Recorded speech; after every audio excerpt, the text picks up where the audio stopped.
What? Nothing. Damn. Damn. I said, goddamn.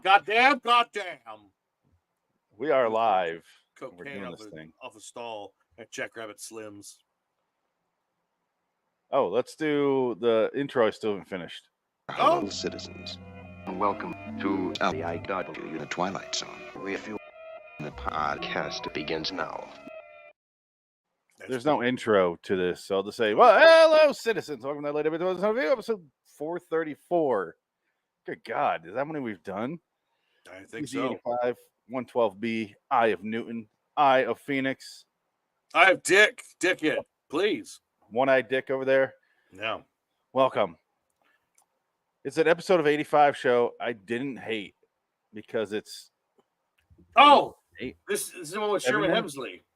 Yeah, 8 minutes long. Yeah, it was actually really... I liked it. Yeah, it's a fun one. And It's a a good, really good quick... actor. Yeah. Yeah, Sherman Hemsley. And Ron White, or... What was Ron his White? name? Not Ron White, I'm sorry. I would love if Ron White was in this just with I knew his name. Ron Glass. Ron Glass. That's right, yeah, Ron Glass. I love Ron Glass. I remember because I said I was going to say glass. Sitting there having a glass. I'm like, wait, that's his last name. Ron Glass. Having a glass with the wrong glass. Yeah. With the wrong glass. Wrong glass, sir. It stars Ron Glass. Yes. And Sherman Hemsley. Mr. Jefferson. Mr. Jefferson. Oh, no, that's Sanford's song. I'm sorry. I don't remember the Jeffersons. Two dead people. Yeah, I know. You know the Jeffersons, it's the moving on up. That's right. Well, I forgot. It's been fuck. I got so much things in my head. I can't remember every single thing. I forgot what a pallet was. How to say, oh, give me that pallet over there. I was like, give me that thing that you put the stuff on. I was like, oh shit. I was like, oh my God, I can't remember what it's called. And then I was having a hard time remembering what fucking the weed spray was. That's right. Your brain's going, my body's going. I had to up 2 minutes before you jumped on. I'm like, fuck this.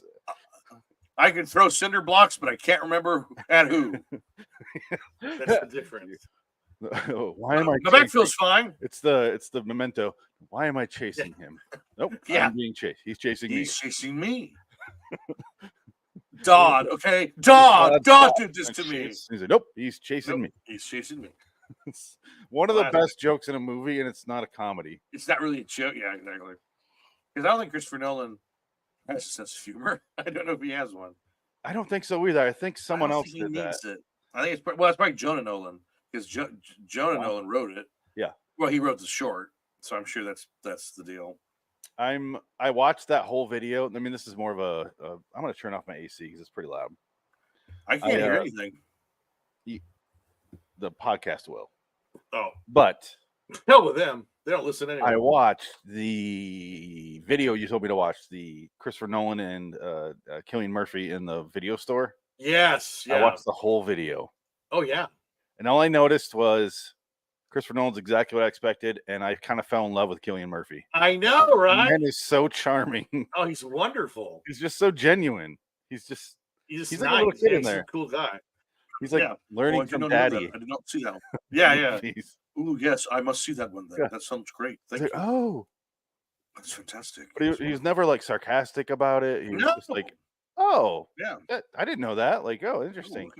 Wow, that sounds good. And Wes Anderson one is good. That's like a 45-minute one is Wes Anderson. I can't. He goes off on all. I mean, he's smart though. He knows exactly what he's talking about, and he's actually pretty good. Like he can pronounce all those French words. I think he speaks French fluently. He's not a dummy. In France? Yeah, he does because he's a pretentious cunt. Yeah. But I don't know. Would you live in a foreign country if you could? If I could, yeah. Now, would you? I mean, because the food's probably better. Well, not for the country I live in. I'd probably go to England. Oh, I don't know about England. Yeah, England sucks. Food sucks. Holland's pretty good food-wise. Japan's really good food-wise, and it's actually more livable in Japan because everybody speaks English pretty much. And Japan would be in my top 10. Japan's pretty cool. And I want to see like the super like year 3000 shit they have. It's just dirty. I mean, it's all right. It's not that Tokyo is. I just rewatched Alice in Borderland on Netflix. I love that show. Oh, what was it? Alice in Borderland. It's like it It was Never based heard on a magma or whatever. magma, liquid hot magma. Liquid magna. Yes. No, it's based on one of those. But it's a Yes. show on Netflix. And it's kind of like Squid Game, only I like it way more. Is it animated or is it live action? No, live action. Okay. But it's like super brutal and also really heartfelt at the same time, which is why I like it over Squid Game. Because I feel like the Korean stuff is always super negative. Everyone's a piece of shit. Okay. All the time, but I can kind of see that because Korean movies are a little bit like that. Yeah. Japanese, Japan had that back in like 2000. Remember, like a Suicide Circle? Well, they had the horror, the Jap horror, or Ju-on horror. But I feel like they wanted to do this so that they purposely made it like actually you care about the characters, which is nice. Right. Well, Squid Game, I didn't give a fuck about anyone. They're all pieces of shit. I didn't care. Speaking of caring for the characters, I like the fact that Ron Glass is the devil. Dead. Yeah. I have news. So Sherman Hemsley is a professor. He's trying to solve this really long math problem, and Ron Glass, he goes, "I'll sell my soul to figure out this algorithm." Please don't do the voice. Ron, what? He talks like that. It's not a good voice. Here he is. I wrote down Sherman Hemsley doing devil math. I didn't realize the actual devil would show up here in a second. That's what's funny. I'm your devil math. Yeah. Look at that. So the Never n minus minus 1 x plus n minus 1. No, that can't be it.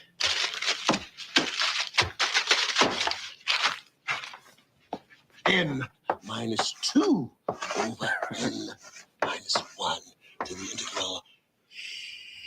Damn it! I'd sell my soul to get this thing right. And you know what's the worst way to do math is crumpled up pieces of paper on a desk. That would be difficult. Yes. How does that work? You should just throw them away, burn them, get rid of them. I'll play it for another second, though, so you can see the arrival of Ron Glass. Yes. Hello. He's no Julie Newmar. No, Ron Glass is cool. Ron Glass is cool. He is cool. He reminds me of like Rich Fox, the old Lakers player. Eliza Dushku's baby daddy. Right. Yeah, for a long time there. Yeah. I assume they have a kid. I don't know. Her older man. I don't think so. I think she just banged the shit. I don't know. Out. But she that dude swung around. That dude got he had everybody. I think he was married to Vanessa yeah, what is her name? Oh Williams? God. Vanessa Williams, yeah. Yeah. Rick Fox. I forgot about that. Yeah. Yeah. 2 words, babe. Eternal damnation. So at first I didn't realize it was Ron Glass. I didn't read the credit. Wait a minute. I know him. That's Ron Glass. Yeah. I do want to kind of go over his shirts because it's the most interesting thing in this episode. I wrote down all of them. Right. It starts off with Hell is a Summer Festival. And then it keeps changing as the episode goes, and it's only 8 minutes, and they do 1, 2, 3, every cut back to Ron Glass is like 4 different shirts. He does 4 different shirts. No, 5. Okay. Hell is a Summer Festival. Hell is a city much like Newark. Yes. Over 1 billion served. That's a good one. That was I don't know how to pronounce it, but Gehenna more than a place, a way of life. See, that one I didn't understand. I had to look it up. What is it? And by now I forgot what it is. But in the last one was Let's Do Damnation. I'm going to look it up. Let's Do Damnation. That was interesting. Now this could be a metal album. Gehenna is. Oh, sorry. Go ahead. No, I'm saying this could be a new album cover if Cypress Hill did a new album. Do you think Ron Glass metal? Well, I mean, they do that. They did the rock superstar who live long. We've got caught. Big card. They kind of go back and forth on the rock and roll scale. Do they? I think they consider themselves rap rockers, much like in the vein of Rage Against the Machine, or even better, Bloodhound Gang. Exactly. There you go. It's a much better band. I was going to say is Gehenna is Old Testament, the valley below Jerusalem, where children were sacrificed and where idolatry was practiced. Oh well, there you go. So it sounds like just a that makes sense. biblical That's hell on earth. That's a deep cut. That's a deep Yeah. biblical cut. That's pretty good. It's like when I saw that shirt, I was like, I recognize that. Like I've seen it before, but No, goddamn, for the life of me, I couldn't think of what it was. literally. Oh, I do want to show my background here. Yes. Did you see? Did you see what I found in this episode? Oh, the When I made fairy. the poster? Yeah, the fairy says, "Hey, look, a boom mic." No, I saw that. You know why though? This is the problem. This is not the proper format for this episode. Usually that it's pan and scan. I think they stretched it out so you see the microphone. No, that would be unmatted though. No, but that's the thing. I think this is stretched. So you're going to see it now. It's not stretched. The version I have. No. I'm just saying it's either it's supposed to be more square, or maybe it's just something's off. Because it's not on purpose. I know that. Like it was pretty blatant when I saw it. All right, here we go. Like, there's the microphone. I have, I when I did the poster, I skimmed through and I saw it when I was skimming through the episode. Yeah, boom mic, go back. It's blatant, yeah. When I made this poster 4 years ago or whatever. All right, here comes the boom mic in real time. See, it's square. I think on a normal television though, where your head's at, it would probably be cut out. They'd frame it for TV. Test them, and after a reasonable markup, sell them to one of the big chains. Yeah. It dipped in. The full microphone dipped in. Yeah, I think that would have been covered on the broadcast. See, I don't think so, because look at this. His head goes almost all the way to the top of the frame. Because this is not the first time I've seen a microphone in Twilight Zone 85. Yeah, I got a feeling it's the format. Things real fast. I think it's just a format error. It's not anybody's fault. Because they know where the camera line is. I mean, they have to. It happens because this stuff does happen. Yeah. I don't know. I'm gonna chalk this up to gotta get this fucking thing done. We're gonna shoot this 8-minute episode with Ron and Sherman. Sherman Hemsley needs to go to a convention after this. We got the fucking Shermanator here. Are you guys gonna give me a show? No. Oh, can I please have my show back? No. There's really not much to talk about here. No. It's just it's 8 minutes long. He changes his shirts. Let's show the other one. Well, it's a fun like play on the I'm gonna sell my soul to figure this out. And he says, I'll give you 3 wishes or 3 questions to ask me. Much like the 3 wishes. And he asks a question without realizing he's asking a question. And he goes, "Oh, that counts as 1, babe." And he goes, "Damn it, no." And he goes, "Okay, fine." And then he starts to think about his questions more carefully. And actually, he does a pretty good job at beating the devil in this episode. He does. He does a good enough job for an 8-minute episode. It felt satisfying enough for the episode. Yeah. Much more than, let's just say, I don't know, Jack Laird's Night Gallery shorts. Let's not talk about it. Try to be comedy.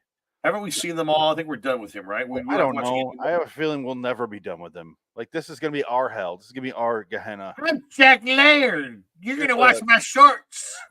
Hell is a city much like Newark.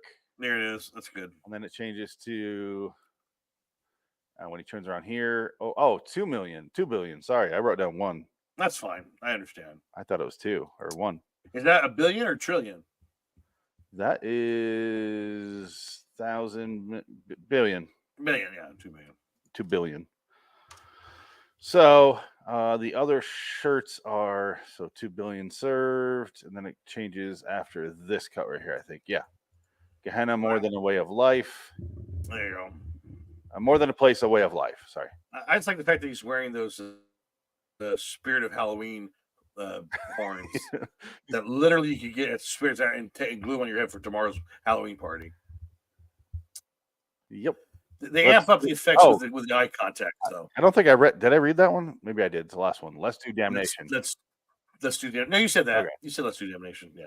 All right. So quickly wrap this up because we need to be done because it's only 8 minutes.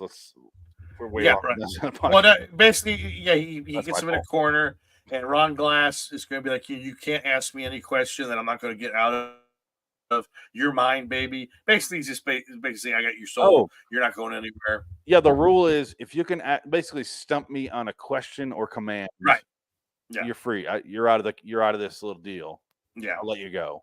and that's the setup of it. And he's a brainy guy, so if this were a longer episode, it would be so drawn out with so much more dialogue, and I feel like the short nature of this episode works in its benefit. Well, it would have to be layered like that episode of X-Files with the genie that gave the guy 3 wishes. Remember that one? The one with Frank Caliendo. Frank Caliendo was in an episode of X-Files. Is that who it was? Or was it the other guy? TV comedian Frank Caliendo? I think so, yeah. Or is that the other guy? Does he do the voices? He does the voices. He does. Okay, I'm thinking of the other guy. The other guy that looks like Frank Caliendo from Mad TV. He always played Steven Seagal.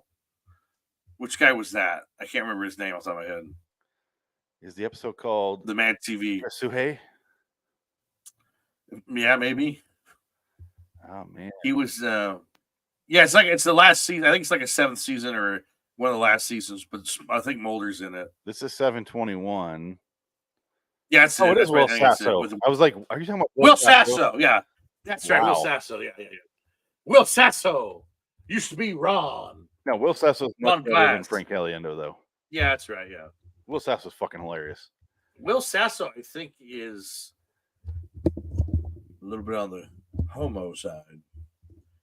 I saw him at Gelson's at the gay center, at the gay when I used to live over there with Matt at Los Feliz. And apparently that area is it's where old gay men go to die after they leave WeHo. And he was there. And I think he was checking me out. This is one of those stories I was flattered. You walked into a gay bar and are confused why all the gay guys are staring at you, sounds like. No. That was when I went to that lesbian bar. I said, this lesbian bar doesn't have a fire escape. Good luck. Have fun at your death, ladies. Your death trap, ladies. That's Simpsons reference. Yes, very good. Hold on. Yeah. Now that we bring up Will Sasso, let me apologize formally to Will Sasso. Do you remember our story with Will Sasso? I don't know if you were there. I can't remember. Maybe remind me. I think I have a feeling I know what this is. So the day I'm supposed to start my set at school. So day 1 of pre-production, basically setting up building the set. We have 1 day to build the set, and you have like the rest of the week to shoot, right, and strike the set after that. Right. So we only got a week, right? Day 1, walk in there. I got there early too. It was me and Perry. I know that. And after that, I don't remember who was there. But I walk in there, and you walk in from the school side. There's one stage, and then if you keep going, there's like another stage.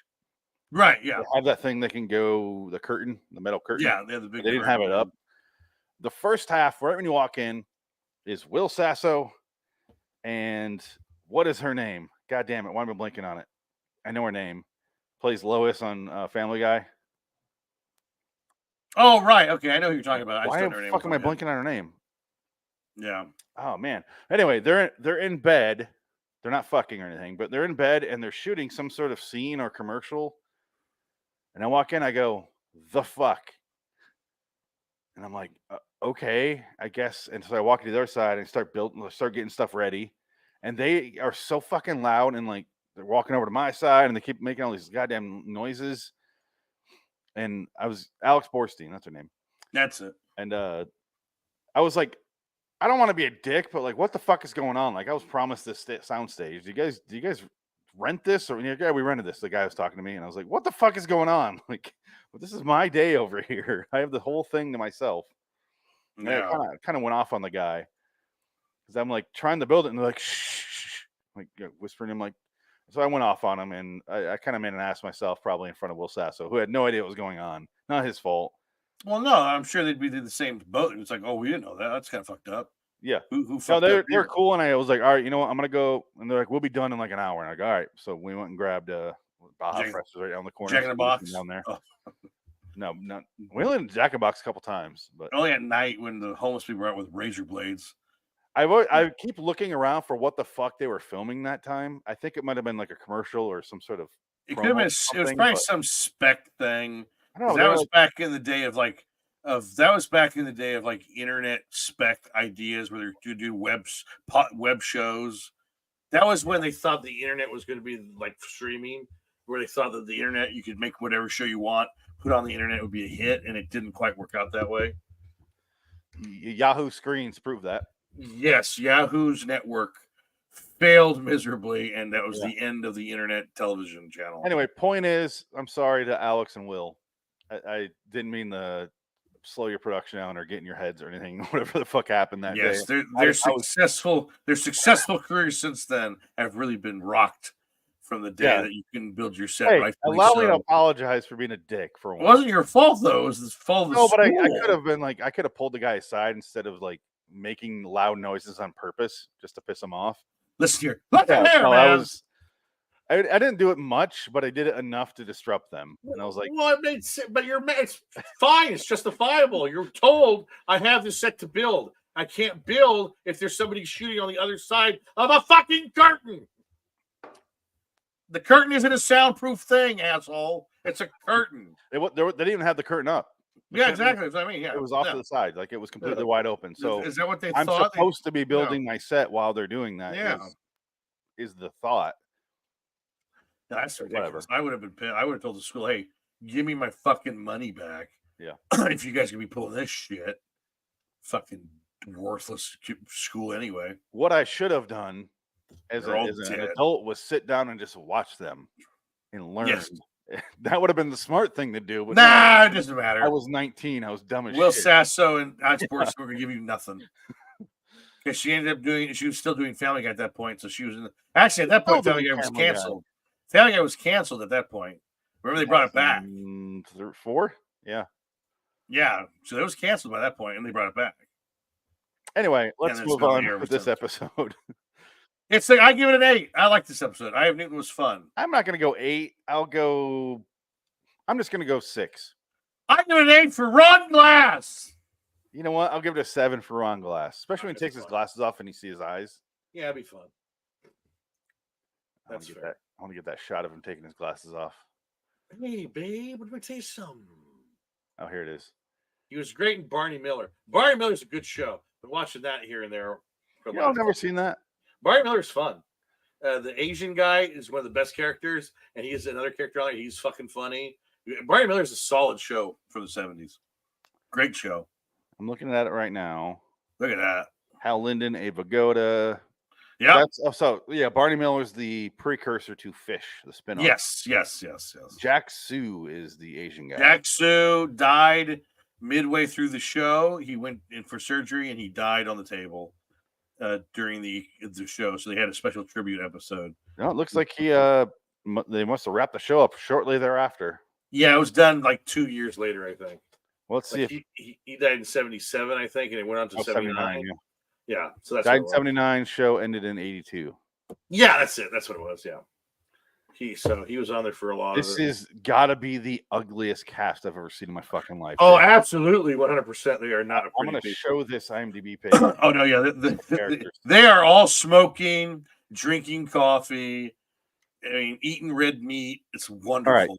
70s. It keeps getting uglier. James Gregory, John Frickin' Hammer classic.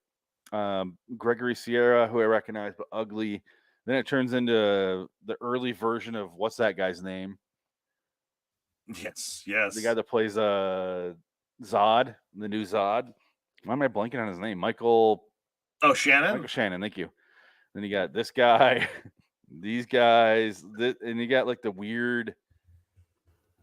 This is character actor city. This show, they were all hard boiled, like old performers that were just still shooting in Hollywood at that point because they're all still alive. But then you got super handsome Ron Glass in there.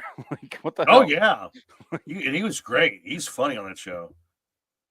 There's a lot. They made fun of the gays a lot on that show too, which is kind of funny. They not made fun of them, but like. I'm sure someone watching now would be insensitive, but at that time, it was way ahead of the game. It was like they were people, but they were like, girl, like they're femme. All of them were so femme, but they treated them with respect regardless. So it was kind of funny. I'm going to check out that show now. It's good. Barry Miller's a good show. Is it on one of those weird, I think 1,000 pages down cable shows? Probably. You could find it on. I used to tape it on DirecTV. It was like literally, I forgot what channel. It might have been the Jew channel. That's where I tape all the Jack Benny shows. You're gonna need to narrow it down. It's the Jude channel. It's called Jude Network. It's something No like that. way. I'm not kidding. It's a Jewish network. It's a Jewish network. It's literally Jewish. Welcome to Stars of David. They play Jack Benny. They talk about Israel, and then they have a commercial to buy to Star of David. Independent and something. That's it. And then okay. Thanks, guys. I do want to say director Kenneth Gilbert only did one more project, and I guess he retired at age 56, which seems early. Maybe he got sick or something. Or he went to go to something. He didn't die for a long time. Maybe he got sick or got a better job because he hated Hollywood so much. This is what, 1985, and then he died in 2019. Like, wow. He directed Incredible Hulk episodes, Street of San Francisco, Quincy, Bionic Woman. Oh wow, he did all the 70s shit. The last thing he did was 30-something in 1988. Wow. He did Barnaby Jones. Maybe he just retired and lived the life of luxury. I don't know. That was back Barnaby Jones. That's back in the day where you could make fucking at 6 figures an episode. Yeah, being a director on TV, man, that's the big money. And he probably lived off the residuals for years. You could make 6 figures an episode until 15 years ago. Yeah. That's the thing. That's network television was a cash cow. And that's why it just cracks me up to the streaming. They fucked up so bad on streaming. They're so stupid. I mean, Hollywood is so stupid how they fucked up the paradigm. I mean, they were making nothing but money how they did it originally. They're just stupid. It's amazing. I mean, just wow, how dumb you are. No, but they're all not all together, so Netflix doesn't give a fuck about ABC. Well, no, that's the thing. But they all had their own content, and they all sold because they made money off of commercials. The ad money is what made them the money. And then they would say, and then it would go into syndication. In syndication, it would be ad money coming in. So you're talking all these local networks were buying the shows to put on their channels, like, a little Milwaukee television station gets old episodes of Barney Miller. Jones. And they got to pay a price for it. And they go, that's fine, we'll pay that price. And they get a piece of that. And plus they get the local tire shop is the major sponsor for that show. They pay us $80,000 a year. So that means you guys are going to get like $2,000 out of that, but that's like times 5. And that's across the country. I mean, shit. Nothing but money. Tune into our other show, Hollywood is Dead, where we discuss this every week. Fuck you, Hollywood. You're dead and be gone. You're done. So the specifics are, his last question is there anywhere you can go or visit or be that I can't find you, that you can't be found? And he goes, no, I could walk on the sun. Yeah, I could just as easily as I can, blah, blah, blah, that sort of thing. And he goes, now what is your request or command? And he goes, get lost. Yeah. No. Yeah, that's good. That's a good one. Yeah, it was a good little punchline. Yeah, I liked it. Feel like a punchline because Sherman Hemsley knows how to deliver a joke. Yeah, without making it feel forced. It was good. Oh, speaking of dead people, guess who died today? Oh no, Richard Mole. What? Richard Mole passed away. The guy I was convinced died a long time ago. I thought so too, but now you had Two-Face from the animated series, Bull from Night Court. The bad guy from Night Court is definitely his biggest house. Role. Yeah, too bad. He was a good, fun actor. Always in B movies, a lot of B movies. Yeah. Oh, he's great in B movies. So rest in peace, Richard Mole. But you remember we were talking about Night Court a long time ago, and I mentioned him as dead, and you're like, he's not dead. I'm like, yeah, exactly. No. And I looked him up, I'm like, oh, because we were talking about all of them are dead. Pretty much. John Larroquette is the last one standing. Now he is the last one standing. Because is that girl dead too? Yeah, Marky Post is dead. Yeah, Marky Post is dead. He passed away a while ago. Fucking the judge is dead. Henry Anderson, or what's the name? Harry Anderson. Harry Anderson. He's dead. Which that was a shock. Old lady, the black dude, black guy, black woman. Both old ladies. Both old ladies. Yeah, the bailiffs. Yeah, fucking sad. I was when she was giving birth to Nolan. I was sitting there in the lobby, like waiting while she's getting checked out. And basically, they're asking those questions like, "Does your husband beat you? Do you have any reason to be scared?" Before they bring me into the room, you say, "Hurry up, bitch!" Yeah, hurry the fuck up. No, this is shit. They lock the door. Of course. But I was sitting there in the lobby and I'm watching with like 6 other Hispanic couples who would look like they're all 14 years old. Yeah, and I'm like changing the channel. and I turn on Night Court, and I'm like, you know what, guys, fuck you guys, I'm watching Night Court. Yeah. Because I was there for like 4 hours ahead of them. Oh, and I'm like, I don't give a shit what you guys want to watch.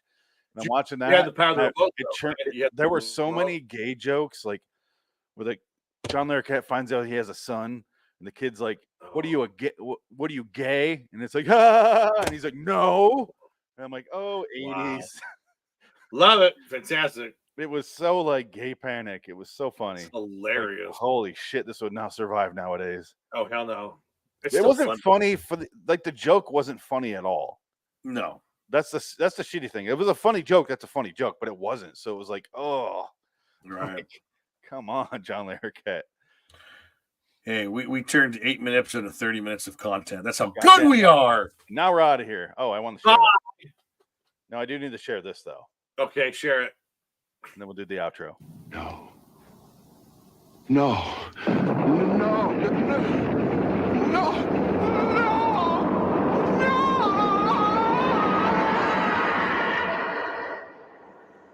Picture Ron Glasses. Yeah, I'm melting. He's going full showboat on that one. Yeah, that's not pretty funny. And then we'll do the outro because here's right now. Another of our continuing tips on what to do if the devil shows up on your doorstep.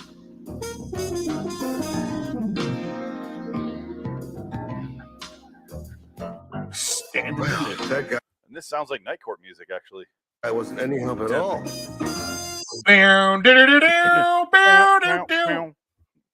bow, bow, bow, bow, bow, down. Oh, you know what we should talk about on Hollywood is Dead sometimes? The Night Court remake, because that's on the air. I never watched it. Why is that still on the air? I don't know. I think it's canceled. Everybody's dead. No, but they brought it with Harry's daughter. Yeah, I don't think it's on anymore. I think they canceled it. I never thought I'd get to the point where I'm so fucking sick of the goddamn remakes with daughters and sons. Oh, it's terrible. It's awful. I'm so sick of it. So you're not going to like Twisters. No, exactly. When you told me that, I was like, fuck, like I already thought it was stupid. Then I was like, oh, Bill Paxton's dead. Yeah. And Helen, the only upside I'm looking forward to is showing Helen Hunt's crazy plastic surgery old lady face. Because we watched that movie, If Only, or what's that called? Right. Yeah. I See You. Whatever it is. Yeah. And I was like, oh, she looks rough. Every time it cut to her, I was like, yeah. Oh, it was like I was like terrified in the movie. She looks like the shining old lady from the bathtub. Only that sun dried on a clothespin in the breeze. Because there's like old lady in the bathtub in Shining is like drippy. Yeah, she's wet. She's got like weight to her. She got moisture. Clothespins behind her head. She's got a corn husk body. And it's like, yeah, I've never been a big Helen Hunt fan. No, the hottest she ever looked was the Jack Nicholson movie, As Good as It Gets, where she's got the wet T-shirt and she has the hard nips, and then she like closes her shirt and puts her breasts together. What movie did she go nude for? Sessions or something like that with and I saw that. It's actually a good movie. It was a good movie. It's a funny movie. It's actually really well done. The guy I don't want to see whatever movie you're talking about is. David Hawkes is in it. The guy from Deadwood and Miami Vice, and he's great. And he plays a paraplegic. It's a great David movie. Hawkes. Wow. You're giving him David Hawkes instead of John Hawkes. John Hawkes. You're giving It's John I know who you're talking about, but you're not yeah. From Dusk Till Dawn. Well, I wasn't done. I was naming all Billy's stuff. World of. Okay. Yeah, him too. Billy's World of John I wasn't giving him a signal. I wasn't signaling him. Yeah. I wasn't.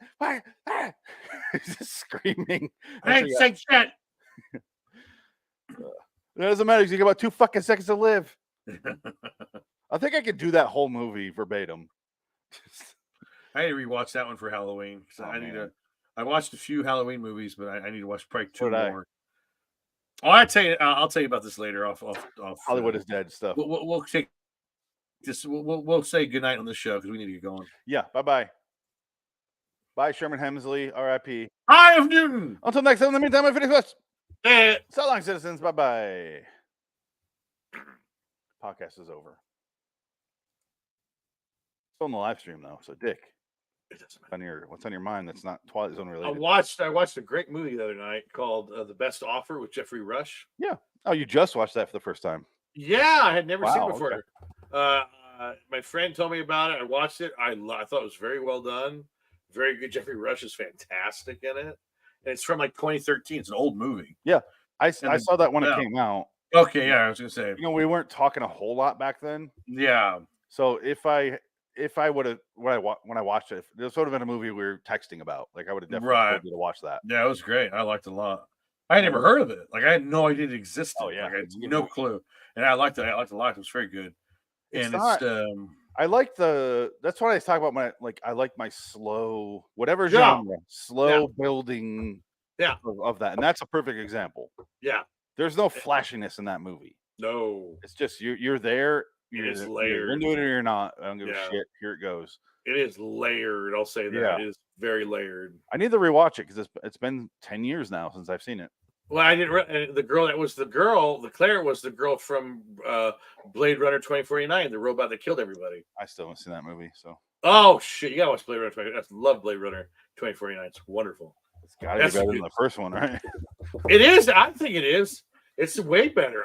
First one's just kind of boring. This one's got speed and action, and Ryan Gosling is really good. I am completely indifferent on Ryan Gosling. So here's what it comes down to: is I love Dave Bautista. Yeah, so that's a plus for me. He's in it for 5 minutes. Yes. However, I fucking despise Jared Leto. Jared Leto's in it for about 7 minutes. So right now we're negative 2 minutes. So Jared Leto isn't really. All he does is he's there to be like, I made them. They're my angels. You sound like Jared Leto right now. I'm making the world the future. I'm perfecting it. And he's blind, by the way. He's a blind man. And he's a genius. He's a technical genius. I created you. You belong to me. But Harrison Ford's great. He shows up about an hour and 90 minutes into the movie. He's great. Yeah, right now you're not convincing me because I don't like Harrison Ford either. Oh, Harrison Ford's great. What are you talking about? How do you not like Harrison Ford? I like him in some stuff. I love him. He doesn't. Well, the problem with him now is he's just there most of the time. No, Harrison Ford is a joke of himself now. Like that's he's gotten so old that now he's just a joke, and he gets it. Like he's bought into the joke. But I like his movie. I like Fugitive. I like Mosquito Coast. I like Witness. He's like Johnny Depp to me. Like I like his movies, but him himself. I think he's a decent actor. I think he doesn't get enough credit. He's good. I like him as an everyday working man. Yeah, because he's literally a carpenter. Pretty much. And I like that about him. He's a pothead, weed smoking carpenter. We're talking about Harrison Ford. I just started the podcast. Yes, Harrison Ford. Because why the fuck not? Let me tell you something. We're doing a throwback episode. Sorry, go ahead. I didn't mean to cut off your impression. No, it's fine. I'm right here. If I was acting in the 50s, I'd be in this episode. I would be the astronaut going into the deep freeze. Do you know what Harrison Ford is known for? Weed.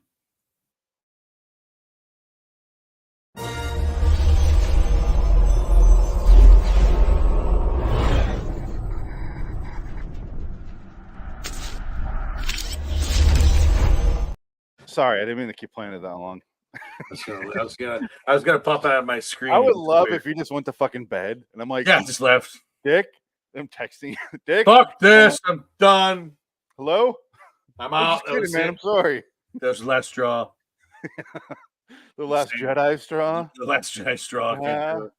Ryan, suck my Ryan Johnson. I wasn't in that one. I didn't do it. Let's do it's true. He was not. It's the one he's not in. I don't know. Enclosed is a PDF attachment, a picture of yourself. We're doing a Redux. We got to do something better here, don't we? Okay, find out. Pick a new one. We're doing a Redux. We need classic. You know what? Let's do TZ Dark Territory. We haven't done that. Oh yeah, there you go. Yeah, I like that. That's good.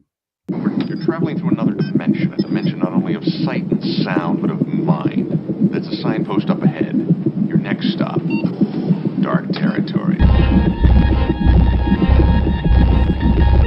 Bordering in Wonderland, the Twilight Zone It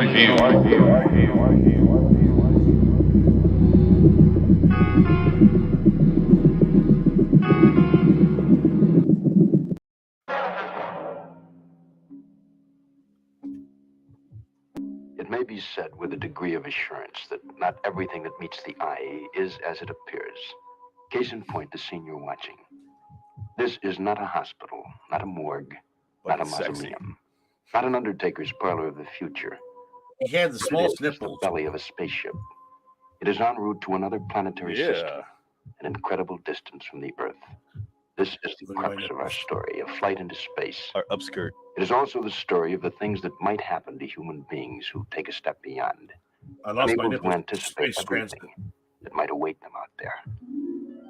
Hold on, we're not done with intros. There's another one at 6:02. Commander Douglas Stansfield, astronaut. A man about to embark on one of history's longest journeys. He looks like 40 influence from years Dick out Tracy. into endless space and hopefully back again. This is the beginning. The first step toward man's longest leap into the unknown. Science has solved the mechanical details, and now it's up to one human being to breathe life into blueprints and computers.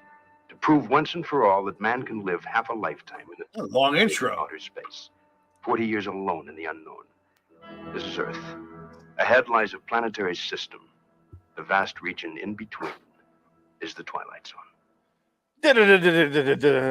Hello, citizens. Welcome to the LW Toys Interview, episode 435. TZ59's 515, The Long Morrow Redux. Phoenix West. Dick Ticket here. Hi, Dick. This is an episode I constantly think is in season 4 because I always feel like it's an hour long. This is a sad fucking episode. This is like a depressingly sad episode. I can't remember if this episode's in my top 10 when we did our top 10 list, but I'm pretty sure it might be like toward the 8, 9, 10 area. Yeah, right. I fucking love this episode, Dick. I love it. I do too. I did too. I was like, I was just like, oh my God, it's such a simple episode. There's 3 sets. There's literally, it's close-ups on the 2 people hugging each other, talking about he's going to go into space, never see this woman again. And then like just the twist at the end is just like, and the worst part is like toward the end of the episode, it's like, oh yeah, do you remember that guy that we froze for no reason to go into space? Yeah, he's coming back. So sorry, we kind of fucked up your entire life for nothing. Oh, we figured that shit out years ago. We figured out 20 years ago when you're halfway home. We could have saved that guy's life anyway. We knew the planet was bad before you even got there. Sorry. Anyway, his balls are still thethawing. Not that it matters because he's not producing any swimmers. He didn't have any. His nipples were long gone. If you see the clips in the video, we had a communications malfunction, and we just considered fuck it. We'll tell him later. We'll tell him when he lands. I feel like you could splice in scenes of Austin Powers waking up from deep space where he's like doing that 15-minute pee right in the middle of this episode, and you wouldn't notice. Put it in black and white and put his face over it. It would work because. But how pissed off the? He's like Sergeant Slade. Clearly, he's pissed off because he goes, "Fuck off, just fuck off." At the end, you mean to tell me I aged myself on purpose because I thought you would age gracefully, and I found out you just went into the fucking ice snap? God damn it, you fucking bitch! You fucking whore! I like that you did him as Walter Soldier. Walter Soldier. God damn it! God damn it, Cynthia! I conferred when I married Cynthia. Just because I'm bereaved doesn't make me a space sap. Yeah. This is what happens when you fuck a stranger in the ass. In the space ass. You know how I feel about sad for no reason endings or miserable for no reason endings. It's the same reason I hate. Right. I hate movies and I'm not a guy that I usually say don't judge a movie just by its ending, but some movies make me feel that way if I feel miserable throughout and the ending just makes you more miserable. The Mist does a good version of that where I'm not miserable throughout, but you're miserable as shit. That's got to be the most hardcore ending of all time. Oh, absolutely. But what's that Viggo Mortensen movie? The Road? The Road? Is that what it is? Is that Cormac McCarthy? Is that who that is? Yeah, The Road. Yeah, The Road. That movie, I'm like miserable and then super miserable at the end. Yeah, I'm like, it's a fuck dark this one. fucking movie. And the book is much more miserable. I can imagine. I mean, shit. But this is a miserable experience as the characters, but I still fucking love this movie because it really is because of the guy with all the exposition at the end of Yeah. I've never met a single person willing to commit more to love. Like if it Right. wasn't for that guy, who I normally hate that guy, Right. doing all, like the guy at the end of Psycho, I usually hate that guy, but he saves this because he tells you the theme without being drilling you in the head with the message. And wasn't the guy at the end of Psycho another Twilight Zone actor? Yeah. It's the same old Twilight Zone actors. That's why kind of why I bring him up. Expository scenes. Yeah, but that one goes off like 8 minutes. Yeah. But this one's it's I don't know. I'm glad you like this episode too. It is. You are right though. It is like 3 sets. Yeah. Not much going on. Yeah. You're just kind of watching this couple meet, awkwardly fall in love.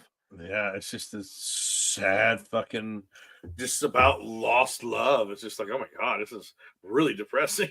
And you don't even know that till the end, so it's not about lost love, but it ends up being about lost love. But he meets her. She has the lady lighting from the 50s. Oh yeah, she's got like this light I have above me right here.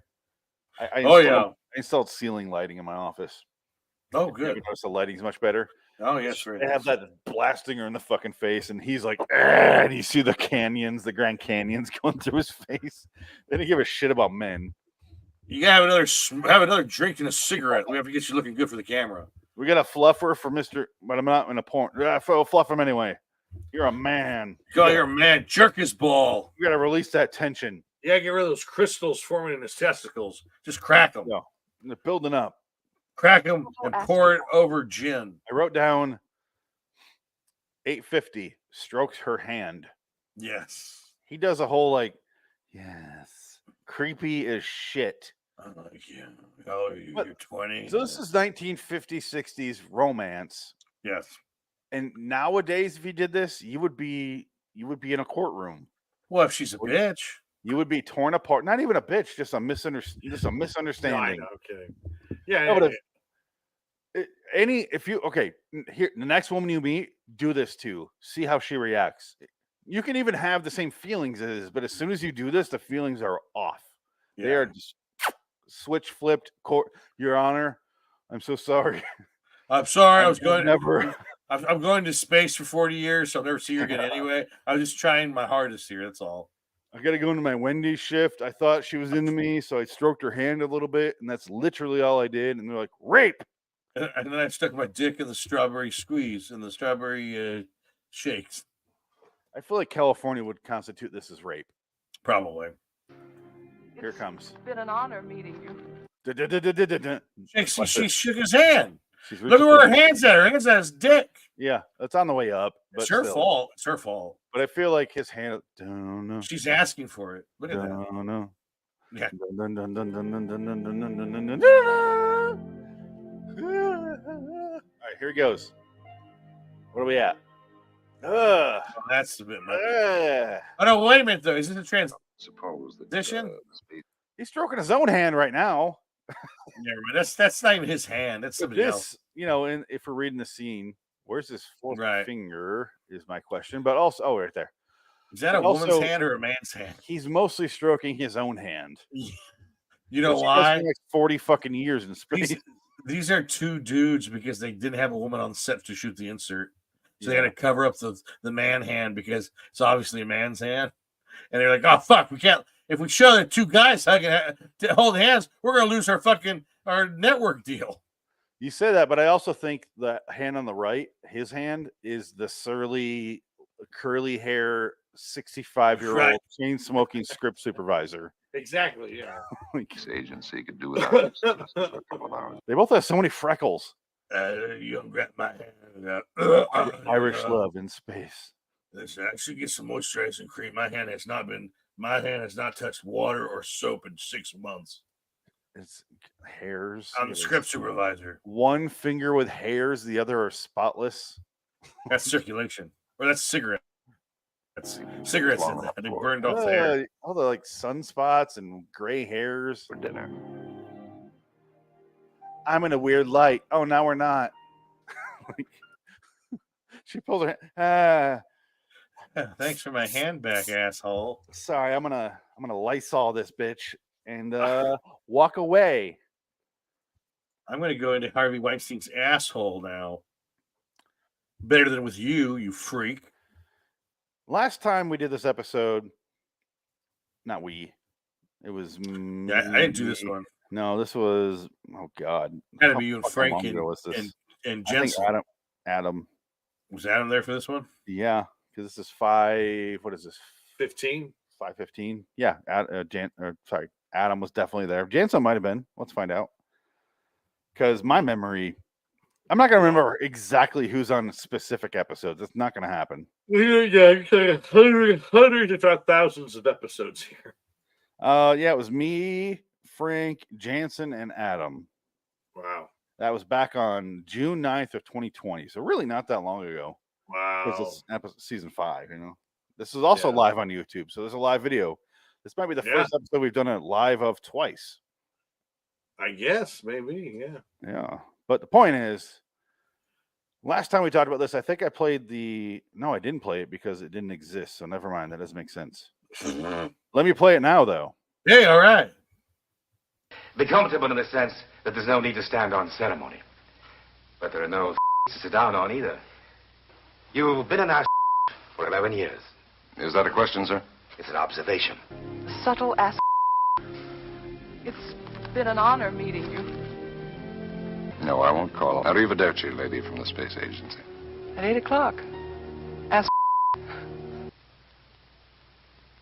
You remember me, don't you? You. I've spent 40 years for you, Sandy. Oh, you go away now, Sandy. Please go,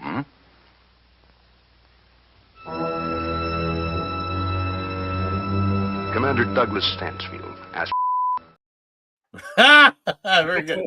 That's a good one. It's one of my favorite ones because I knew the episode so well that I could prepare. He's an asshole. Yeah, all the asshole ones. And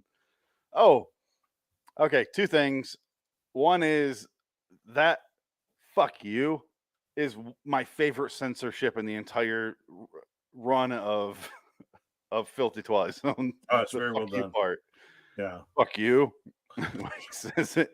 Also, the second one I want to mention is I have a new comment, and I'm getting a lot of these lately, and I always read these. Or we talk about Filthy Twilight Zone. It's always people who fucking find it hilarious, and they're like, "This is great. I love this. It's so funny."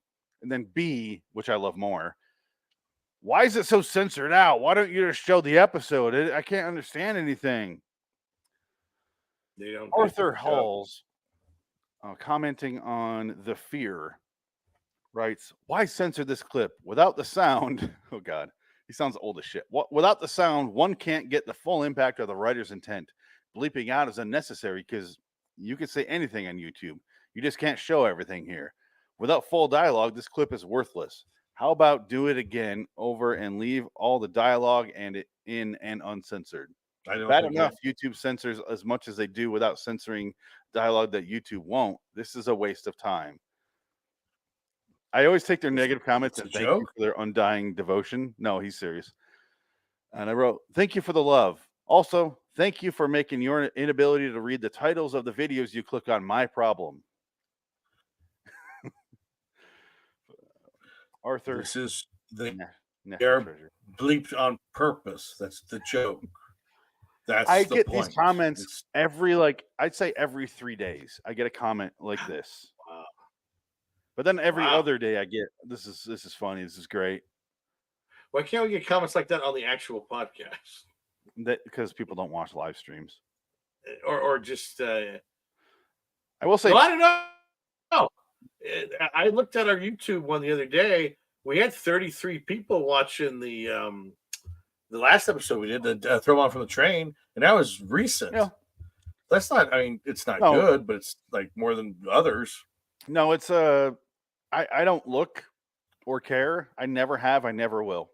One of the best ones we have is the Nick Cage Kiss of Death. It has like 500 views. Of all the videos, Out of all of them, that's like the biggest one.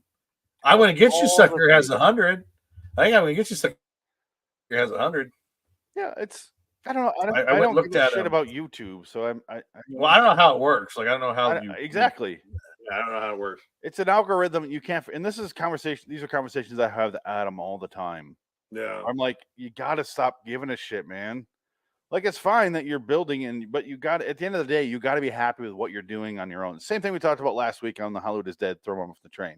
You got to write your own books and then be fine with the fact that you wrote a book and that's it. Anything else is it's icing on top of the cake. The cake is what you got to concern yourself with. Put your best effort out there, and then or whatever you want to do with that effort, Right. and then Sure. after that, it's not in your hands anymore, and you can't control it. So don't worry about it. So Adam and I would have these conversations like a weekly. We was trying to get monetized, and you could never get I'm monetized. like, you gotta stop giving a shit, man. Finally, he's like, all right, you're right.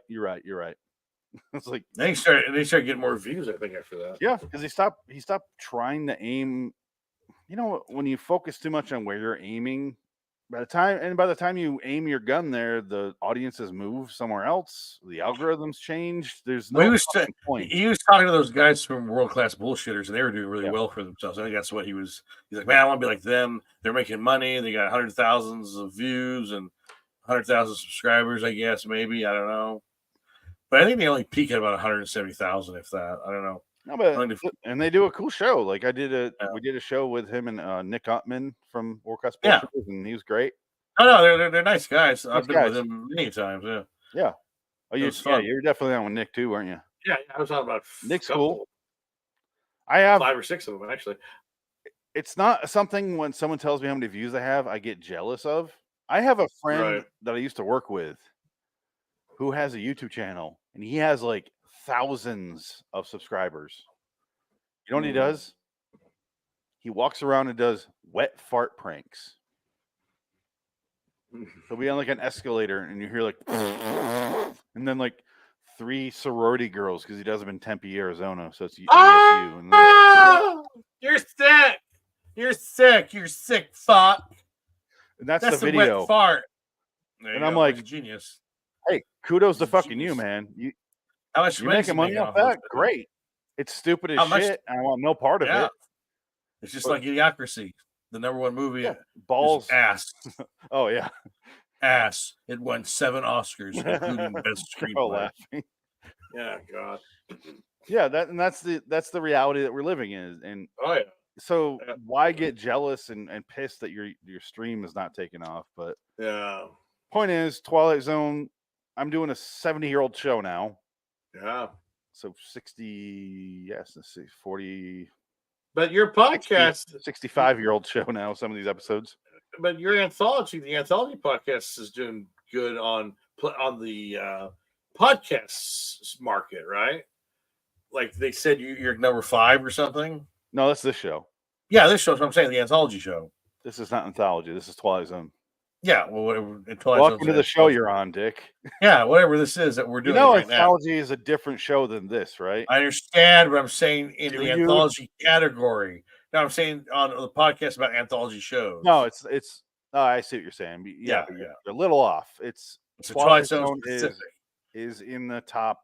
I forget what, but of TV reviews. That's what it is for podcasting. Yeah, for podcasting. Yeah. So this show is up there. Like people actually listen to this show. And this has always been a podcast. I'm never going to give a shit about the video, about YouTube, anything like that. I only care about the audio. Because I don't want to watch us talk. I just want to listen to us. Like we're not like we're going to pull up my six pack of abs and fucking supermodel. Like that's the only thing that get me watching this show. Like, I want to suck your cock. Studio 54. No, I want to suck your cock. No, I was thinking of Boogie Nights. No, that was. May I see it? I heard you have a big cock. May I see it? I was doing Philip Seymour. That was stupid idiot, stupid. want to fuck you. Zen man, I was joking, man. Stupid. His role in that movie is one of my favorite roles of all time. I'm drunk. He's leaning on the Corvette hood, like never. He's wearing a ill-fitting jean jacket with a super tight t-shirt. Fantastic. Yeah. I like to think that it's the same character from Moneyball. I haven't seen Moneyball. Oh, Moneyball's great, but he plays the manager of the baseball team, and he's got the same voice, kind of the same way. He's like, I'm not liking what you're doing here, Billy. I don't like what you're doing. This is my team. You're wrecking my team. That's my Philip Seymour Hoffman. Who's he playing? The guy that's actually the coach for the Giants right now, Bob Melville. Oh, really? Or Mayville, yeah. He was the Oakland A's back when they're trying out the Moneyball thing in 2002. Did you only watch it because you're from the Oaklandish area? No. I added ish in there. Yeah, I want nothing to do with Oakland's a shit town, man. Yeah, That's why all the teams left. Oakland's a piece of shit.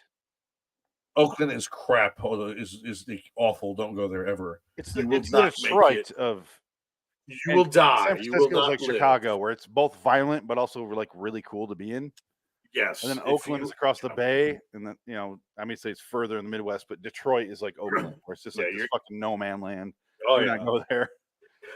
No. All the teams are leaving. All the teams are gone now. They're all gone. Even the A's are leaving. The A's are still there. Well, they're in the process of going to Vegas, but it's going to be like 5 years. They will definitely be going to Vegas. I'll say 2 years. Yeah, well, they have to build a stadium. Stadium's going to take 2 years to build. Exactly. You have to tear down that one. You have to tear down the Flamingo to make it. I'll predict this: not next year, but the year after, they'll be in Vegas. In the year 2525, literally. In the year 3000. Yeah. The Conan bit. Yeah, Conan bit. But there's a song.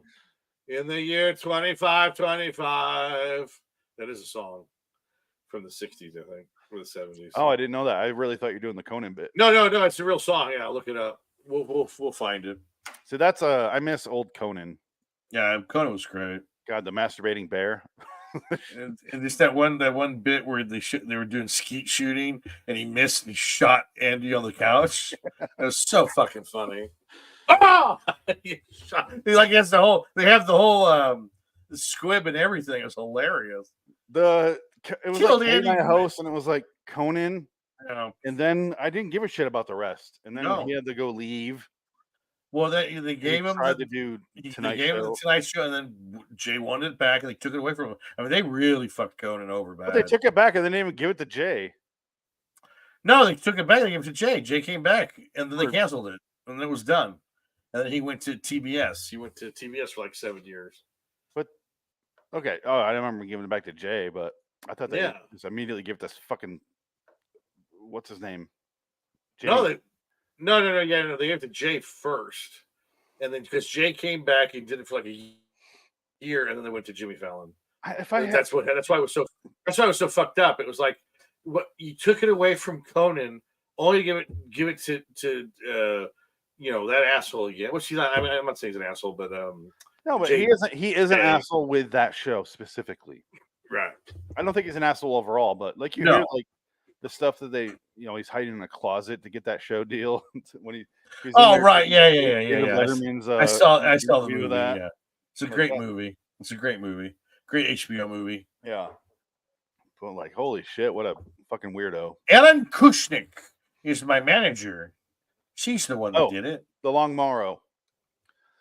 I like great episode. That this is such a honestly, on paper, this episode would bore me to tears. Well, it's very simple. Simple. It is simple. It is like a 5-page short story. Yeah. And it's just, but what makes you hurt is the ending. Just the way that like he comes out, he aged himself on purpose because he didn't think she was going to freeze herself for him, which I guess they tried to tell him the communications, but the communications didn't work. Yeah, so he was in and out, very intermittent, in and out of signal. They got a few seconds. It sounded like they could be like, "Hey, how are you?" And he's like, "Good, how are you?" And that's it. Like, my nipples are gone. I lost it in transit. All the hair on my body's gone too, and I want to smoke a cigarette, but I don't have any. Send me cigarettes. It's just I mean, we'll finish up the episode here in a second. First, Dick, it's finally time. Tell us about your experience. Oh, yes. I have never seen this video at the Las Vegas Monster Mini Golf, the Twilight Zone. Did you have all my videos? I don't have them now. Do I need them? Oh, I don't know. I gave you them a long time ago. Do you want me to send them to you right now? Yeah. Okay, well, I'll just do that right now. Because I have. Oh, fuck these guys. I don't care about this guy. Wait, what is this? I've never seen this. I don't even know what this is. It's not in Vegas. This is Orlando. Hold on. Orlando. Las Vegas. It's called Autumn Sunrise. Don't you like it?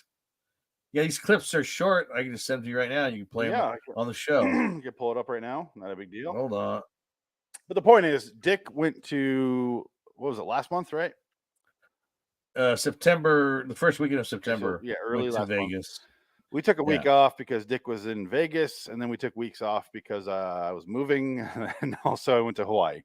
Yes. But, oh God, you want to pull up each picture? This is gonna be a pain in the ass. No, just the video.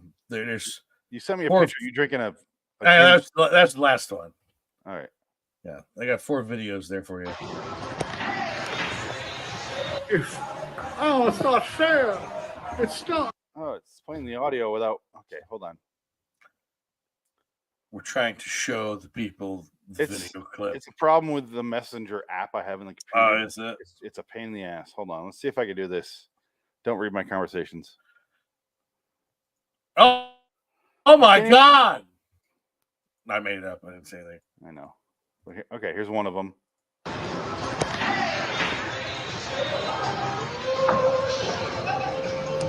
Black light to make teeth look white because all the cum.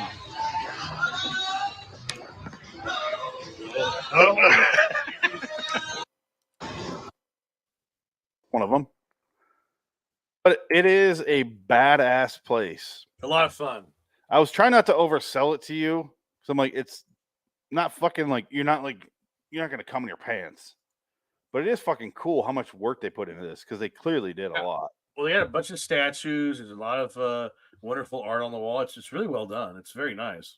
And in the back left corner, they have this Time Enough at Last section. And it's like the whole library fell over. Like there's pillows and there's stacks of books and there's steps right there that you can sit on. This is it right here. Yeah. That's why I brought it up. But this is the coolest part of the exhibit as far as like how much they spent into it because it's I mean, look, they look like they're styrofoam copies of bricks, but these are actually really, really sturdy. Yes. My kids were standing on these fucking things and they're fine. And the people working were like, oh, whatever, we don't care. No, that big dude at the front, and what sucks is I dropped one of those glasses right before the show, Dick. Oh no. I dropped one right on my goddamn floor, my brand new floor, and I was pissed. No. Yeah, I had to sweep it up, and I just wish they had more stuff to buy. Yeah, that's not fair. It's not fair. Oh, I have more time. Mask classic. I explained to my friend all these episodes. Oh, really? I told him this episode, this happens, and that's why he goes, oh, that's interesting. That's pretty good. And he would not. He didn't even play. He was just there because I can't bend over, dude. I can't bend over. So you play for me. You play he was walking with me the whole time. He just didn't play at all. You play with a 65-year-old Jew. I did. Pretty much. I can't do this. Not right now. I'm verklempt. He was very tired. With Mike Myers from SNL. What was that show he did? The Gloria Coffee Talk. Coffee Talk. What was the character's name though? Oh, I can't remember. I thought it was Gloria something. You might be right. Coffee Talk. I'm verklempt. Yeah. The clamped. Oh, Madonna's on it. Oh, Barbra Streisand shows up. Oh, couldn't do that show now. Hell no. That's what's stupid about. Anyway, Oh yeah, I remember your video for this. I watched all your videos, by the way. Oh yeah, I was like, oh my god, he's there. You're like the child molester Yeah, part. Here we go. yeah. This is the fugitive episode. Yep, fugitive. Hey, look, everybody! It's the grandfather. It's a pedophile alien. How wonderful! He made his way onto the Twilight Zone kid-friendly golf course. Look at this package. That's a cock puck. I can't hold you anymore because that's illegal. It's true. Oh, Yeah, very true indeed. all right. It was so nice though in that because it's underground, but it's not the because when you went it was Bally's. Now it's the Horseshoe. Yeah, or you something. said It's that, like and I something wasn't else. sure. Like I was trying to clarify with you, but you were clearly in Vegas and not interested in carrying on a specific conversation. You Well, said good, that yeah, Horseshoe, good. and I was like, Bally's? Like, is it different? Yeah, And you didn't answer. I yeah. was like, okay, so it's not Bally's anymore? Nope, Bally's is gone. It's the Horseshoe. It's a brand new. It's a brand new Oh casino. my God, I know exactly what happened. No. Because, okay, I live in Arizona. The Phoenix Suns discontinued their partnership with Bally's TV. Oh, okay. Because Bally's TV fucking sucked. They had exclusive rights to like any non-national televised Suns games. And they fucking sucked. Like it was a shit channel. It didn't work, or like it was awful, or barely pulled up. Like it was awful all around. So the Suns were like, no more, man. And suddenly now they give up their casino. Like it's got to be tied into that. It's the same year. Yeah, This is the first year the Suns aren't on Bally's. Yeah, it literally it was Bally's. Crazy. I think it was Bally's the weekend before, and then it was Horseshoe. And I was telling you like very specific directions on how to get to this place. Yeah. And did you not notice how shitty the Bally's casino was when you walked through it? Well, they were repairing. I think a lot of it got redone. It must look have new. So I think they remodeled a lot of stuff. Because Bally's was like you walk in just to walk to the back because you have to walk into the front door and then or go into the side gate if you go up through the weird parking lot. Yeah. But if you go into the front, you're like, oh, it's a casino? Okay. And there's like 30 feet between each station. No, these were different. It was more put together when I went there. Probably why they failed. Yeah, I think that's why, because they were in process of redoing everything when you were there. It was a shitty Yeah, place. yeah, I can imagine. But downstairs, if you take the escalator down, it's like a Spencer's Gifts. There's a big ass food court in the end. If you keep going past the Twilight Zone thing. It's like a mall that's closed though, because none of the stuff is open. Did you notice that? Well, mine was more. They had people doing massages. Yeah, there's those guys. Full. They were full. A lot of people were getting massages. Oh, it wasn't just massages; it was water massages. Yes, that was there too. Did you see that? Yeah. Nobody was doing that. Actually, I take that back. When I was going to Excalibur, they had that, and people were doing it in there. Because I walked. Where I was at with Luxor, you could go to the. You go to Luxor, Excalibur. There's like 4 casinos connected to it, and you can walk to all of them underground. Basically, it's just this massive maze of just places to go. You can go. Yeah, Excalibur and Luxor are real casino hotels. Yeah, Bally's was not. So it literally felt like you're in a decaying mall that nobody gave a shit about in the second floor. There was a lot of construction going on outside too, so they were remodeling everything. You can't get there from there, but if you go up above and go over to the Paris, which is like it's next door. Yeah, it's you gotta see that weird little art district, and then you. Yeah, I saw that. Yeah, we didn't walk there; we took cabs everywhere. So they used to have movie posters right there in the middle. Oh wow! And I was so excited to go back. So I'm like, I finally have money. I can go get all these weird. They had a bunch of weird posters of movies that I love. Really? Oh man! And I get there and they're gone. Oh no! Come on. Maybe it moved. It must have, or they closed.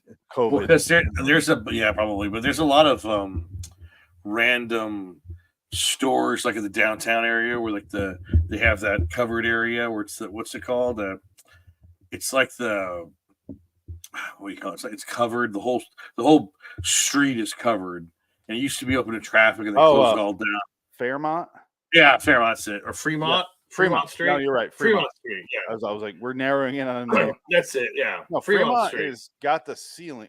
First time I went to Fremont, fucking ghetto as shit. Yeah, I didn't go there. Hated it. I didn't go And I was there. like, oh, let's get out of here. Second time, they got this like digital ceiling in yeah, there. yeah. And It's this all place is like, it reminded me of like Fallout New Vegas, and I was like, this is fucking exciting. Yeah. Like I might No, get it's all stabbed, it's but I'm all kind of brand excited new in to see there. what happens. Yeah. That's where the Nugget is. Is that where they have like the old original Las Vegas hotels in that area? original I wanted strip. to go there. We just didn't have time. We The did casinos there feel like I don't know if this makes sense. I'm gonna say it because that's how I felt when I was there. It felt like playing video game, like slot games on your cell phone. Well, because they're all the So- they're So all digital. basic and boring. Yeah. You go to the new ones on the actual strip, and you're like, it's like Wizard of Oz. Yeah. You spend $80 and win $5. But that one's like, ding, ding, Right. ding. Yeah. And I'm like, I feel like I'm playing on my goddamn phone right now. Oh yeah. That's what my buddy and I came to the conclusion. Next time we go, we're going to be like, this is going to be a sightseeing trip, food, and then gambling. Like gambling is going to be the third thing we do because you're going to lose money here. There's no point. You're not going to win anything. So just have fun, get some drinks, have a smoke, hang out in the casino smoking where you can, have a nice dinner, go see a show or something, but be more touristy as opposed to like, thinking you're going to win $50,000 and have your vacation set up. No, you're not going to be Rusty from Vegas Vacation. No, Yeah. I wish. Just like That'd be Carlisle. amazing. You're not going to get 7 cars to drive home when you and your family. Oh, No, it's Vegas for me is literally Twilight Zone mini golf. Yeah. And then after that, it's got to be shows. Because I saw Jersey Boys. And I saw the Evil Dead show there as well. Oh, wow. And I left that early because it was nauseating and a headache. Really? Oh, I'm so glad I went for the parts that I did see because I was like, okay. this is fucking cool. It was like a little black box theater, really small. Okay. Yeah. But it was so loud and I was so like, drinking a bunch. And I'm like, okay, I gotta go. Like because every actor and actress is screaming their songs. And I'm like, God damn. But all the Evil Dead stuff is hilarious. Like they did a really good job. I just was. It's hard to do illegitimate theater when you're drunk. I wasn't even drunk. I was just done, like tired, and that the Vegas day where you're like, fucking relax, everyone. Right. Well, I want to walk outside, but you get hit with the wave of pot, and you're like, damn, Vegas, you don't rest. Well, that's what we did. Basically, on Sunday, we were going to go to a sports book and hang out, but my buddy was like, you know what? I just want to stay in a hotel room and watch the games in here. I think that's fine by me. So we just kind of vegged out and watched. You have to have that day in Vegas. I think it's important. And then we went to the pool, kind of relaxed at the pool, and then just vegged out on Sunday. I've always been so anti-Vegas in my life because I don't gamble. Yeah, I like smart. to drink, with people I know and friends. Yeah. And but I do like the drinking and walking around stuff because that is goddamn fun. Yeah. But now it's so like you're like walking and you're like, oh, my 6-year-old has a contact high. Thank you, Las Vegas Strip. Well, yeah, that's the thing. You're going to be taking kids. You don't want to take kids there. No, kids would be trickier. We went for the Super Bowl one year. It was the Rams and Bengals, and we went and we had it was a bingo hall. It was fucking massive bingo hall above a casino. It's off the strip. I forget what it's called, but that was goddamn awesome. I watched the Super Bowl, and my sister-in-law is a Rams fan. So we sat there and I was rooting for the Bengals because fuck the Rams, fuck LA. And they won. And yeah, they won. But it was Bungles, so cool. bungled. I watched that game with like 2,000 people in that room. That'd be fun. Yeah, everyone's fucking. It was fucking cool as hell, and they're serving drinks and buckets of beer, and I still have the buckets over here. Oh, nice! Yeah, it was so goddamn fun. That's the Vegas I like. Yeah, that makes sense. Gamble. Yeah. I'm not a gambler. Yeah, I don't. Even if I have the money, I don't want to blow it. Right. I just feel like it's so stupid. I could see the sports gambling, like your friend's talking about. Yeah, like that sounds fun. But you do that on an app, so it's like you don't need to go because now it's nationwide. You don't need to do it in Vegas anymore because all the states have made it legal. So you don't need to go to Vegas anymore for that. and that's kind of what destroyed it. Yeah. My phone is I bet. But here's your last video. I don't know what this streak of liquid is, but is that where? I want to pause you there because that was there when both times I was there. Ew. Yeah, it's been there a while, and nobody's cleaned it off because the paint, they didn't want to fuck it up, so they just left it. Right. Would come in that episode. Maybe. Oh, maybe that's in the episode. It could be. You maybe get a screenshot of that alien. Maybe that's part of the costume. It was a stain, a little streak of liquid. It was a paint dripping off the actor. It was sweat as he was wearing that suit and dying in the 100-degree weather. Yeah. In a suit that probably gave him some kind of skin disease. Yeah, I am dying in 100-degree weather. Oh my God! Look at that, 93. Ooh. I'm gonna turn the AC on just for a minute because do that. Why? I thought that garage was supposed to be insulated. It's insulated. No, the garage door is insulated. I drilled in to put the AC, and I go zzz, zzz, and like drill into the wall, and I go, oh, the two walls that face the outside, zero insulation. I go, that's why it's 100 degrees in here all the time. Yeah, your stuff's gonna melt. So I gotta take the drywall off and put some insulation in. Yeah. Yeah. So that's my next project, and I'm gladly willing to do it because fuck this. Oh no, that'd be awful. You gotta make sure that because your stuff's gonna melt. Yeah. All your vinyl stuff, they gonna last. No, it'll last. It's because I have the AC on most of the time now. Yeah, that's right. Yeah, like during the day it gets like 94 most with the AC on. That's insane. Your bills are going to be so high, though. It's really not. No, it's not. No. You have solar panels? No, it's the AC itself doesn't come out here. Oh, okay. But this thing is so cheap. The AC I got, I did my fucking research before I bought this AC. Oh, fantastic! It's a little loud, but it's the quietest of that type. Okay, yeah, that's fine. It is super cheap to run. It's like $130 a year. Oh, okay. Oh, wow. Okay. 124 it says, but no, it's going to be probably 200 a year. Oh.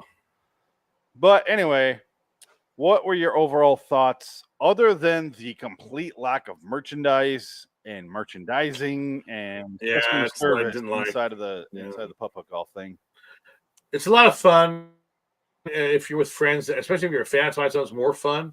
I think if you're a fan, you're definitely gonna love it. It's a lot of just the way. I mean, because every wall is plastered with images from the show, and they're really well done too. They went all out. It's a nice setup, and it's cool in there. They have the AC and fans just pumping cool air in there, so you can escape the heat. It's dark. You got the black light. Just make sure you didn't jerk off before you go in there. You got to come all over your pants because they're gonna find out. You will see. They're going to see that right away.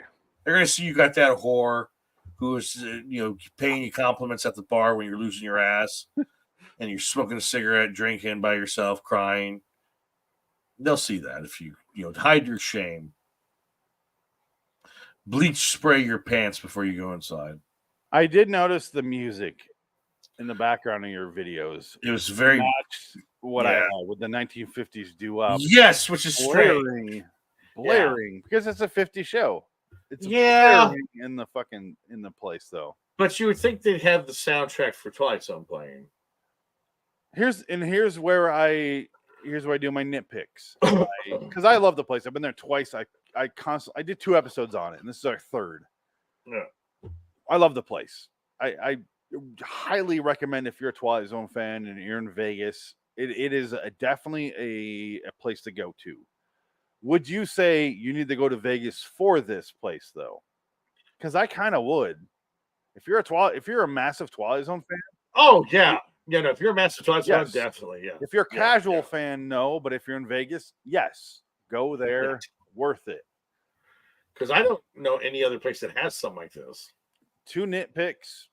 Merchandise being number 1 for me because I've been there twice. The second time I was like, all right, what do you guys got? First time they had like I tried to get my Twilight Zone shirt, but it's in the wash right now because I wore it last week. Remember? Yeah. When you forgot. I forgot to watch these episodes. Yeah. But anyway, I have my Twilight Zone. It says Twilight Zone Monster Mini Golf, all that, and that's it. And then they also had one of the to serve man shirts, which I bought. And I have that one, but I'm trying not to wear it that much because it's one of a kind now. Yeah. And then that's it. And then there's you might have to get like a two goddamn one of glasses, those, which is yeah. this. And the backside is the door, and then there's the other one, and the backside is Rod Serling quote, the intro. And then they have. And I actually, when I went, I don't glasses. think they had those. I think they There's just had the shot glasses. And there's one of the casino, what's it called? Chips. Chip. Thank you. Good Chip, shot. Yeah. Couldn't remember that word. No, One yeah, I chip. remember the chips. Yeah. And then honestly, I don't even think I'm exaggerating. There's nothing else there. No, there's not. No. Because everything's so fucking like they don't even have those cards, like packs of those autograph cards that I found online. They got nothing. The goddamn shot glasses right here. Yeah, there you go. All Fantastic. 4 of them. Yeah, that's it. All different colors of the rainbow. That's right. All the colors of the rainbow. They don't have this? Nope. Which they would have been awesome if they did have something like that, like bobbleheads. They don't got nothing. They don't have these, which I don't know if you can see, but I have my Twilight Zone toys, Nope. I don't feel like grabbing them, but you know what I'm talking about. No. I mean, they should have fucking something. That's the downside. Like, they don't have the trading cards.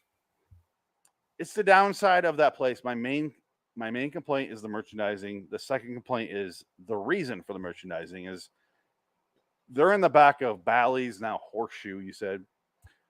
I think they're not getting a lot of business.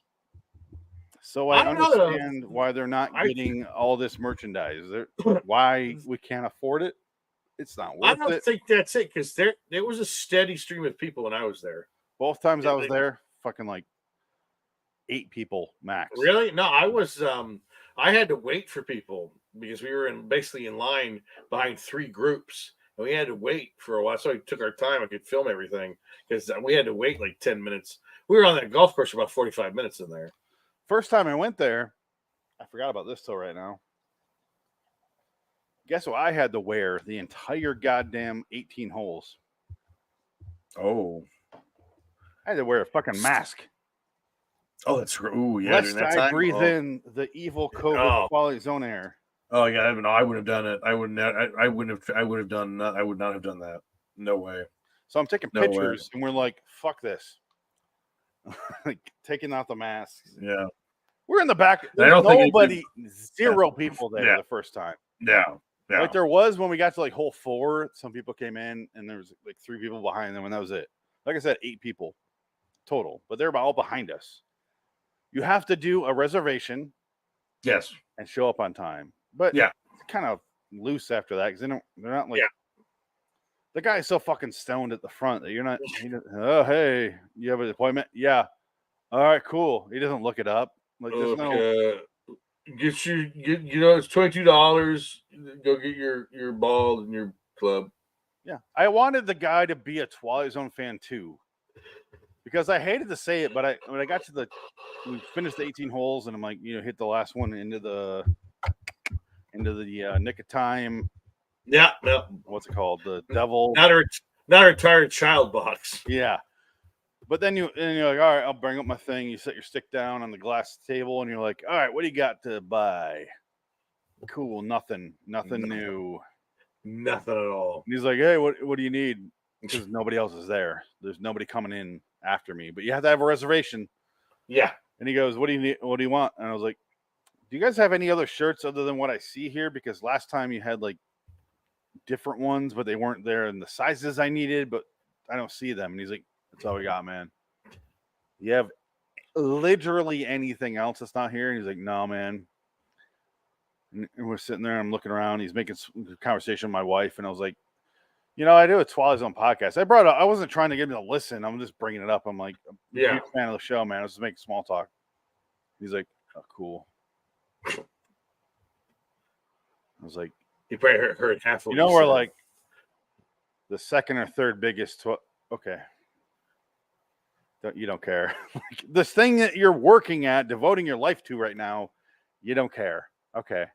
This is just like a job, man. And I was like, You know, I'm going to talk about this fucking thing. That was really what I was getting to. Is I'm going to talk about how you don't have any fucking new merchandise. Not your fault, but whoever owns this place needs to get some goddamn merchandise, man. Because I spent $150 last time I was there just on a couple glasses and sweatshirts and shirts. They should have trade paperbacks of the comic. They should have old comics. They should have the toys, the cards. Yeah, like they should have vintage stuff, T-shirts. It should be like a store. It's dedicated. It is a 65-year-old show. Yeah. And they have 2 glasses, 2 different glasses, 4 shot glasses. They had 2 shirts. Now they have 1 shirt. They used to have a sweatshirt. Now they don't. When I was there, they didn't have a sweatshirt. And then they have a poker chip. The end of list of merchandise. And I'm like, you're not making money off the fucking mini golf. What are you making money on? The merchandise. Where the fuck is the merch? That's my biggest fucking complaint. Clearly, I'm pissed off. I mean, I told you, send me a video of when you're there. And you go, you didn't send a video. You go, here's the pictures. And I was like, you're right. You didn't send a video. They don't have dick. They have nothing. Nothing. It is so unsatisfying when you get to the end. Yeah. That's my biggest regret when I went to Disneyland before they turned Disneyland into the Guardians of the Galaxy. It was still Twilight Zone. They had all this is back in like when my friend got married, 2014, 2013, something like that. Yeah. Maybe it was something like that. And they had all the Twilight Zone stuff for sale in the store, like everything. It was still there. Like, I mean, the action figures, the dolls, the bobblehead, T-shirts, sweaters, like everything. And I bought 1 figure, and I didn't keep. I sold it years ago. I ended up selling it, but wish I would have kept it. It was like $180 now. It was the masks, the old man with the mask. Yeah, you would have sold them me for $180. I know. I probably would have just given it to you, but I didn't have it. I would hope so. I was I like, pay enough in our podcast domain fees. Oh yeah, no, that's true. Yeah, I got another box. $25 a month. Yeah. Oh my god. Well, I got another box coming your way. I appreciate that. Those boxes, I will say honestly, Dick. Those boxes, I'm gonna get them. I'm like, my heart smiles if I can. It's like Christmas morning. See, when you got my box, it was like stuff you bought already. Yeah. But also, I will say this, to be fair, you got something I worked like 60-something hours on. Those hard drives. It's true. Have you looked at them yet? How to use them. No, I haven't plugged them in. I got to figure out how to do it. I think I can plug into my TV through my laptop. Dick, join me on here. I will show you step by step how to do it. Yeah, it's something that I know how you are. I know you're gonna go, yeah, and then never do that thing I said. But I will join you on here and just show you. It's so fucking easy. And I've been through all that, plugging in the TV and hoping it works. TVs only play certain video types. This method I have plays every video type. Right. It's $5 a year, I think. $5 a year. But you can put it on your TV though, right? Is that the idea? No, you put it on your computer. You just literally take the video from the file I have on the hard drive, drag it over to that thing, and it goes, all right, here it's gonna upload for like 5 minutes. And then it goes, ready. You get on your phone, you have the exact same app on your phone, and you hit play, share to TV. You have a smart TV, right? Okay. Yeah. And the end. You can control on your phone, you can control on the TV, it's all the same. Right, because it goes but it is so fucking easy. And I've put in so many hours and frustration and different apps trying to get this thing. This is the best one I found. I will show you how to do it. It is so fucking worth it, man. You can play anything on there for free or $5 a year. Well, from the hard drive. From the hard drives, which is we have thousands of 10,000 videos, I would say. Yeah, it's a lot. There's a lot of stuff on there. I sent you all my old hard drives because I got internal ones now. Wow. Yeah, but I sent you all my old ones because I wanted you to have this stuff, and because Hollywood is dead, and we'll watch fucking anything at the drop of a hat. So I wanted you to have like, I don't want you to spend money on watching a video. That's mostly the reason I did it. Yeah, because fuck spending money on watching Death Becomes Her. Yeah. Anyway, Yeah. the long Morrow. I love how sad this episode gets, Oh yeah. even though. See, do you describe it as sad or romantic, or both? Well, sad because he just tells her basically she doesn't age, and she's like, "You can go, just go away from me. You can leave me. Go. I waited for Yeah. you. Here you are, but I fucked up because I made myself older. You're younger. Go find another man. Just let me die. Basically, I'm a dead man." And the worst part is in the middle of the episode they go, "Well, 20 years ago we figured out everything. We could have gotten him back. He would just we wasted 40 years of his life. So this is all for nothing. You Yeah. basically did this all for nothing." Sorry. Like pretty much, Yeah. literally what he says. Yeah, all for nothing. It was just that was that. Oh, it's right here. 22. Oh, Okay, about right here. that. I'm sorry, Sergeant. No, they have a whole scene where he gives. You think they would wait until the ending where they both come out together and they're different ages, but no, you have a guy comes out and he goes, Yeah. "Hey, here's what happened." Oh. He spills the beans before the big reveal, and it still doesn't matter. It doesn't it doesn't impact the devastation of literally seeing it, and that's kind of impressive, really, because normally you'd be like, he told us. No, it's old him and young her, and are still in the overbright lighting. Oh yeah, the courtesy lighting of ladies of the 50s and 60s. The Vaseline lens. Yeah, so you smack that Vaseline on. After color, they didn't do that. Yeah, well, they did it with Star Trek. Star Trek still has that filter. Oh yes. You look at all the women; they got that glow. That it's obvious. 50s, 60s glow. It's that Vaseline lens glow. Yeah. It's like, oh, that music always play. Oh, on the men they put like a 50K in the background, and they're like, you go ahead and smoke during the scene, nobody cares. And the women, they're like 3K right in her goddamn face. Put it literally just out of frame.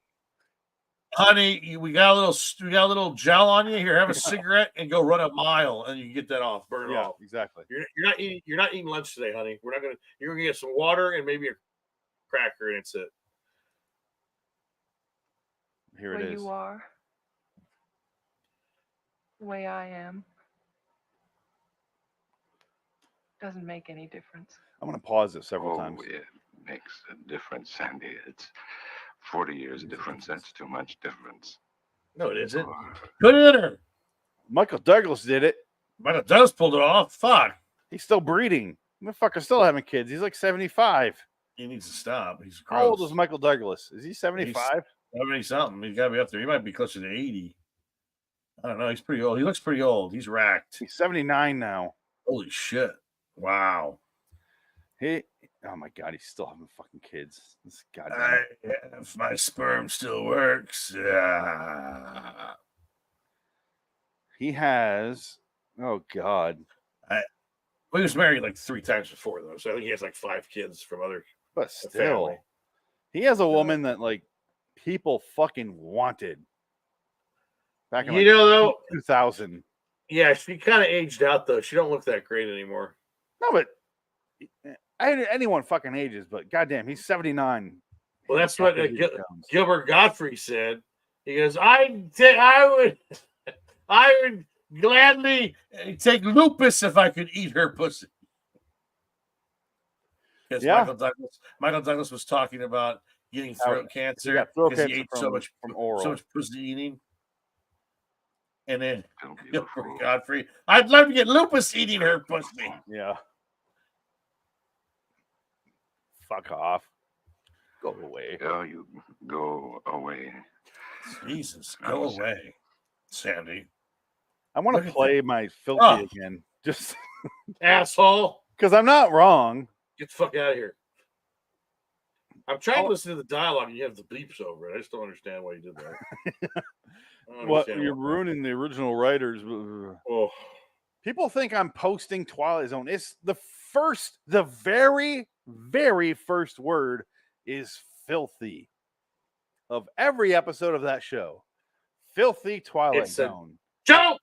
That's the point. And people still, every single week, I won't say every day because it's not, but every week, why did you censor what a waste of time? Wow. And this is why I tell Adam, don't fucking worry about these people. These are the dumbest fucking people in the world on YouTube. Well, no matter These anymore. people are so fucking dumb they can't figure the easiest shit out. Anyway, we need to be done. We're like over an hour now. And this is a Redux. I don't mind doing this. All right, rest of the two will be quick. I'd say 8 out of 10 for me. This is great. This is a fantastic episode. Maybe even a 9. I mean, I get pushed to a 9 maybe. Because it's so simple. I give it a 9. Such a sad movie. Yeah, I say 9. I loved it. I thought it was great. I was really taken aback by it. I love it so much. I wrote a bunch about this episode. Not specifically, but like I wrote a poem story that I did in my early books about this. Wow. It's called Stranger on This Avenue.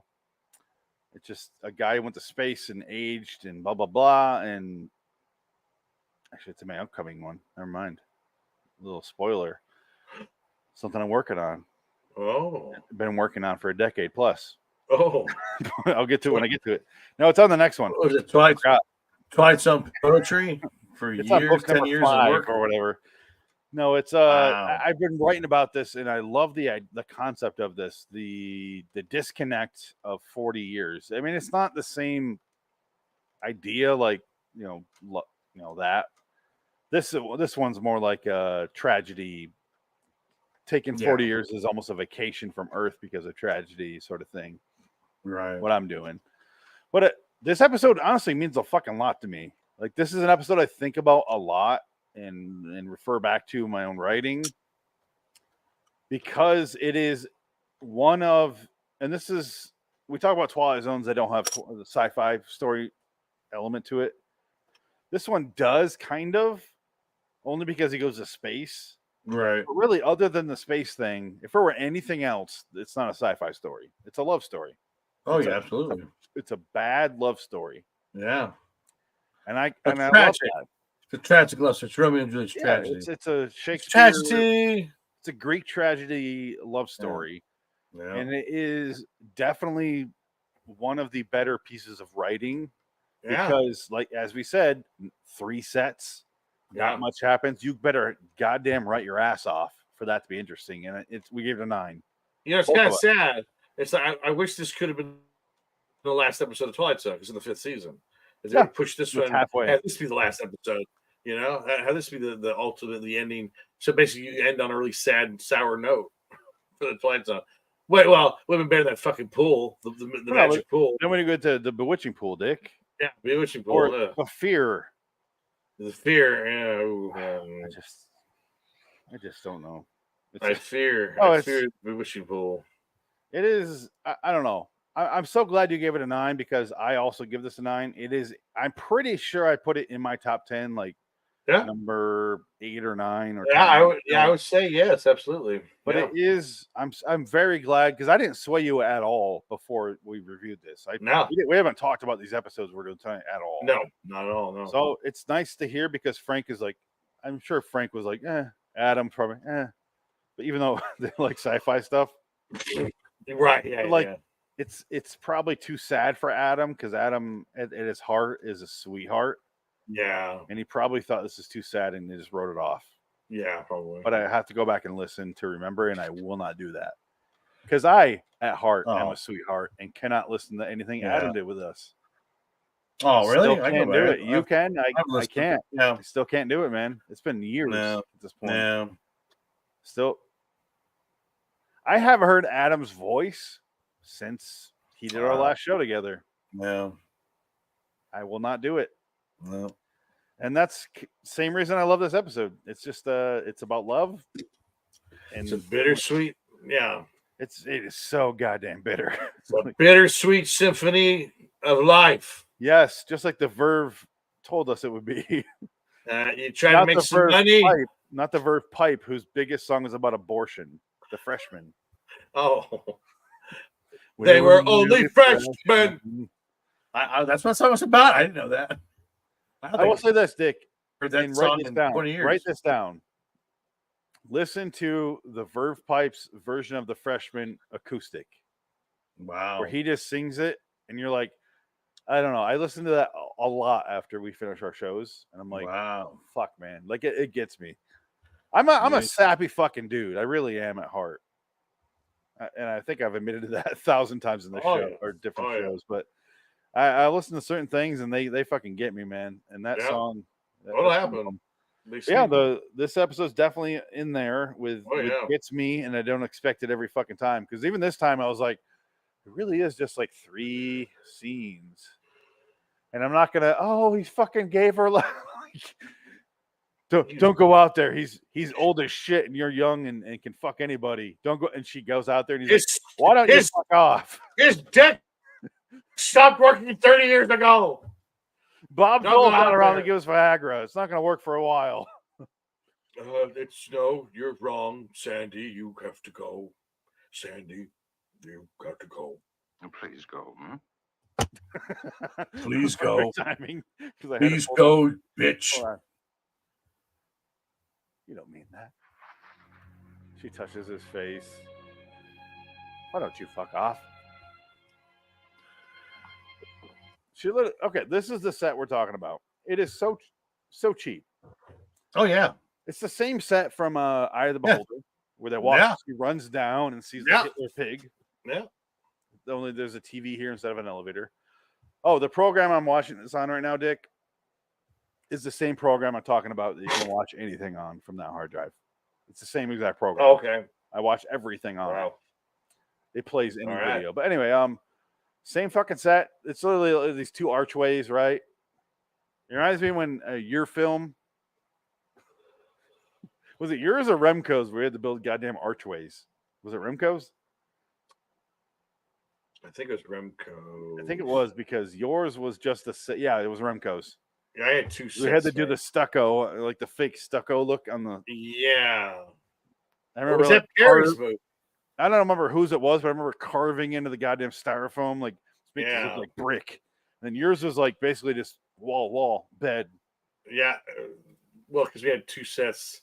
Yeah, yours was a lot easier. I remember that now. Because poor Remco, I just basically said, what left over the other sets, just use and build it and make it quick so you don't have to sleep here again.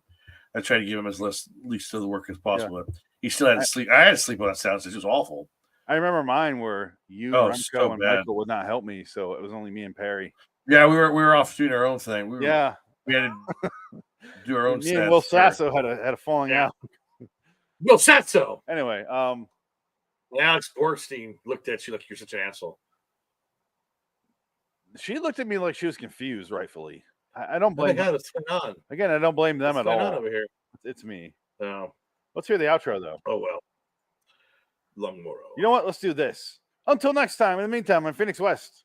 Dick it. So long, citizens. Douglas Ansley, I fucked up. One of the forgotten pioneers of the space age. He's been pushed aside by the flow of progress and the passage of years and the ferocious travesty of fate. Tonight's tale of the ionosphere and irony, delivered from the Twilight Zone. So long, citizens. Good day. No. All right, we're done. I wish I got that fart noise though. Damn it. Oh, darn it. Now it's Night Gallery. Oh God. No. Or take my wife, please. Take my wife, please. I go to the bathroom first. So we'll take a short Star Wars Eternal Stare break for 3 minutes. No! Not yet. Let me save this first. I'll tell you when. You'll see it. It made me laugh though about this next episode. Oh. Now. Yeah.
Hi, I'm back. Coming. Bump, bump, bump, bump, bump. Take my life, please. Take my life, please. Dun dun dun dun. Oh, sorry. I am back though. Dun dun dun dun dun dun. Dun, dun, dun, dun, dun, dun, You got shit. Shit, hypothermia. I need to restart here. Hold on. Restart my program for our Shit, hypothermia, okay? new. She died, okay? Dun, dun, dun, dun, dun, dun.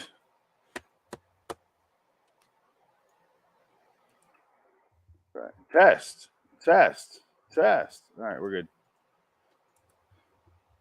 All right. Change the that.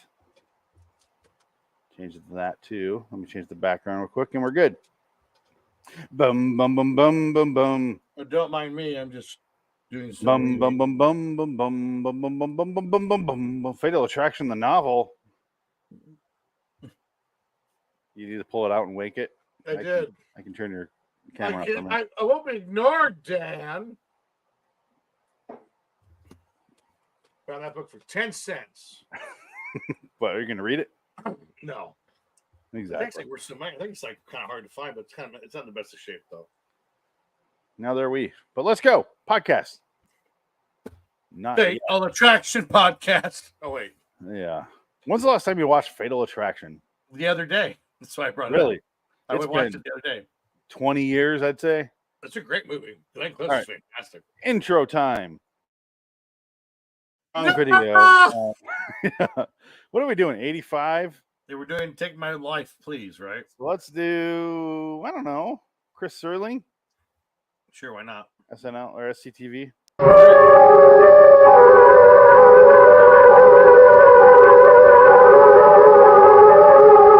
Hi, I'm Chris Serling. My dad, Rod Serling, created the mortal series, The Twilight Zone. When you go back and examine some of those old shows, you'll discover the ideas, could actually be expressed in about 30 seconds. That's why tonight, I'm so proud to present... Bordering in Wonderland, The Twilight Zone Review.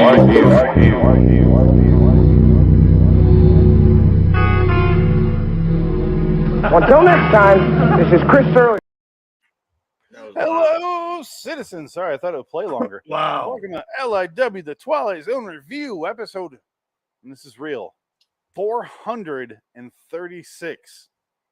For TZ85's 122A, Take My Life, ellipses, please, exclamation point. Phoenix West. Dick ticket. Welcome, Dick. Your background is Night Gallery, though. Am I in the wrong one? You're right. Yeah, Thank Death you. on a Barge. I saw that. Death on a Barge! Death on a Barge! Death on a Barge! I changed it. You know what? I can get rid of the scrolling thing because it's on the poster right there. There we go. Yeah, looks good. All right. So TZ85. I'll be honest. I don't remember this episode. What's it about? And I'm not joking. I don't remember what we're talking about. The character actor from Quark. Oh, the transmute from Quark and Dollman himself. It's Dollman. He eats a whole banana. Yes. He stole a bit from Xander Berkeley, who is also in this episode. Xander Berkeley was in the most recent movie I saw in the theater.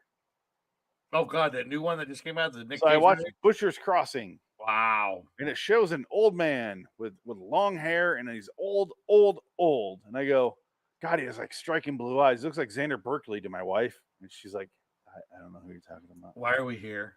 And no, she actually liked it. Why are we here? Oh, okay. No, I told you, she is a fucking sport. She appreciates a good movie. She's yeah. She doesn't like it when it's too artsy, like The Machinist. She doesn't like that. But Xander Berkeley shows up, and I go, Xander Berkeley, and I go, and that shows the next scene, and they look really, really old, and I go, oh, never mind, it's just some old man with crazy attractive eyes. And I finished the rest of the movie thinking it was just some regular old man, and I look at IMDb after the movie, and I'm like, that was fucking Xander Berkeley. Wow.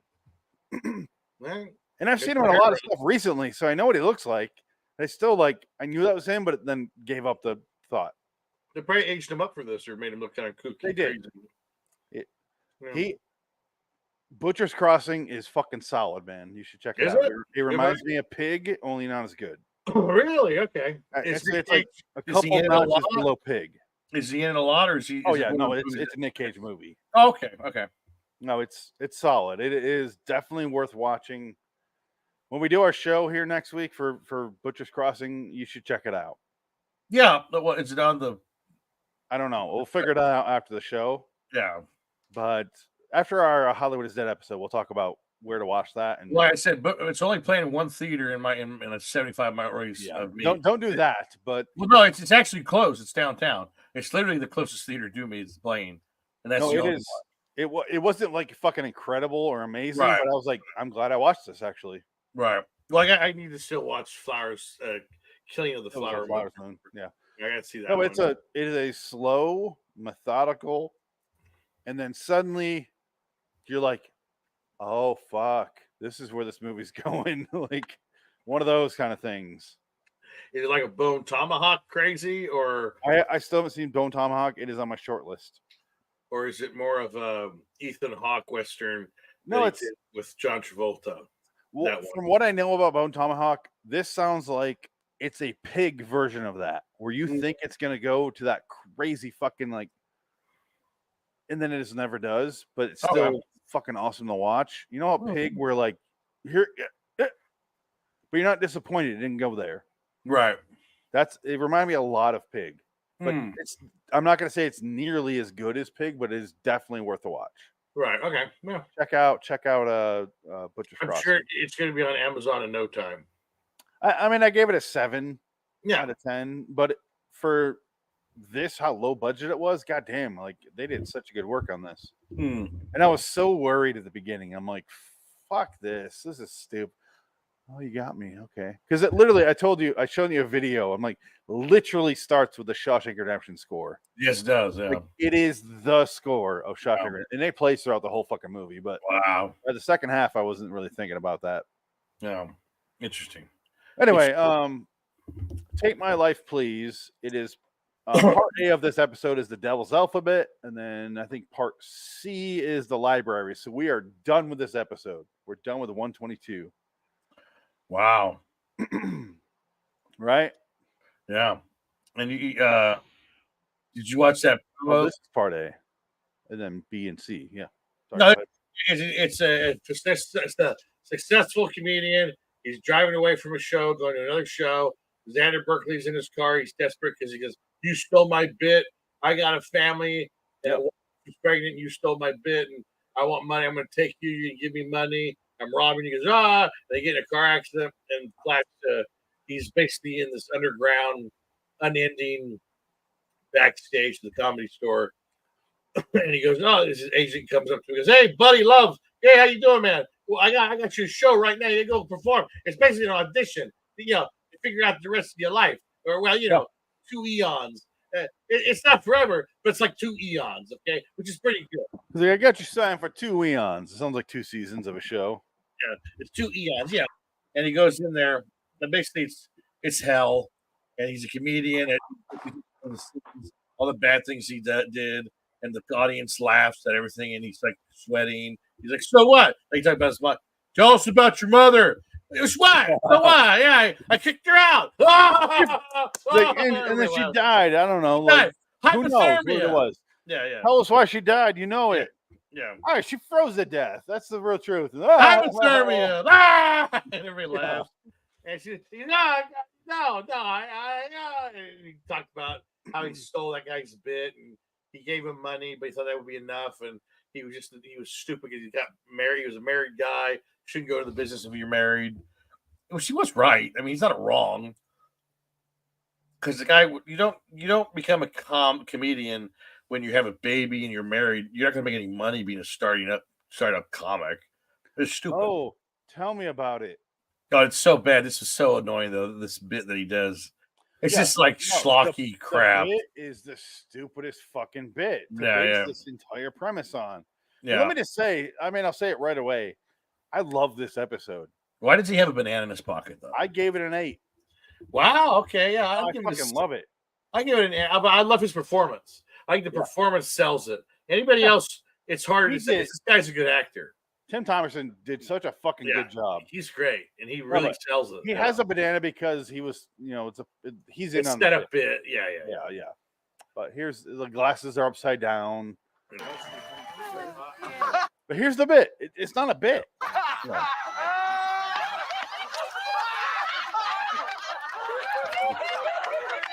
So annoying. Well, shut. He's doing a K-Pax. He's eating the pill.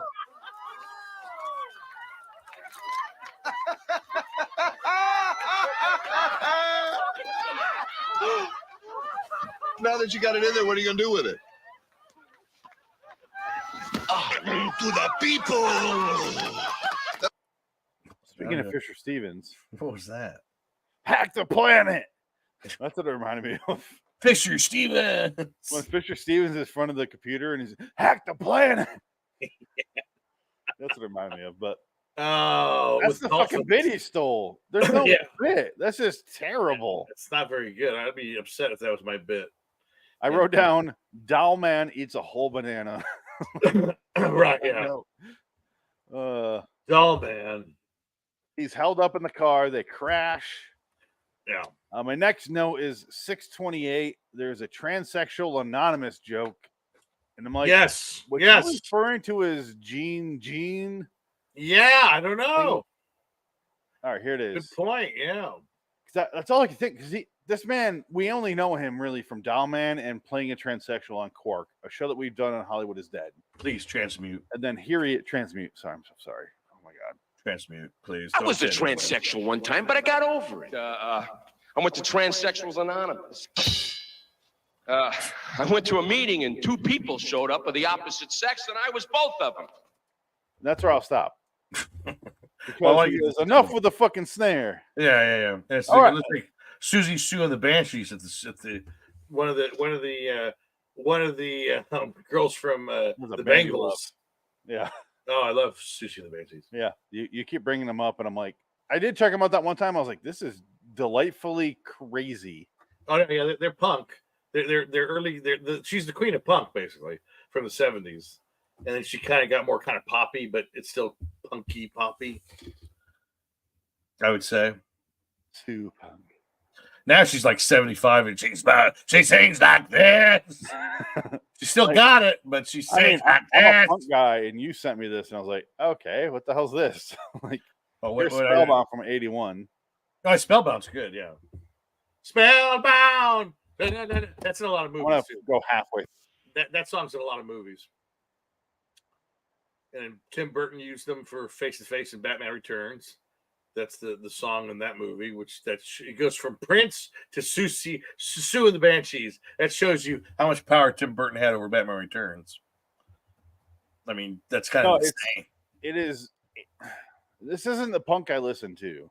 No, this is not the punk mixed with what's it called from the 80s?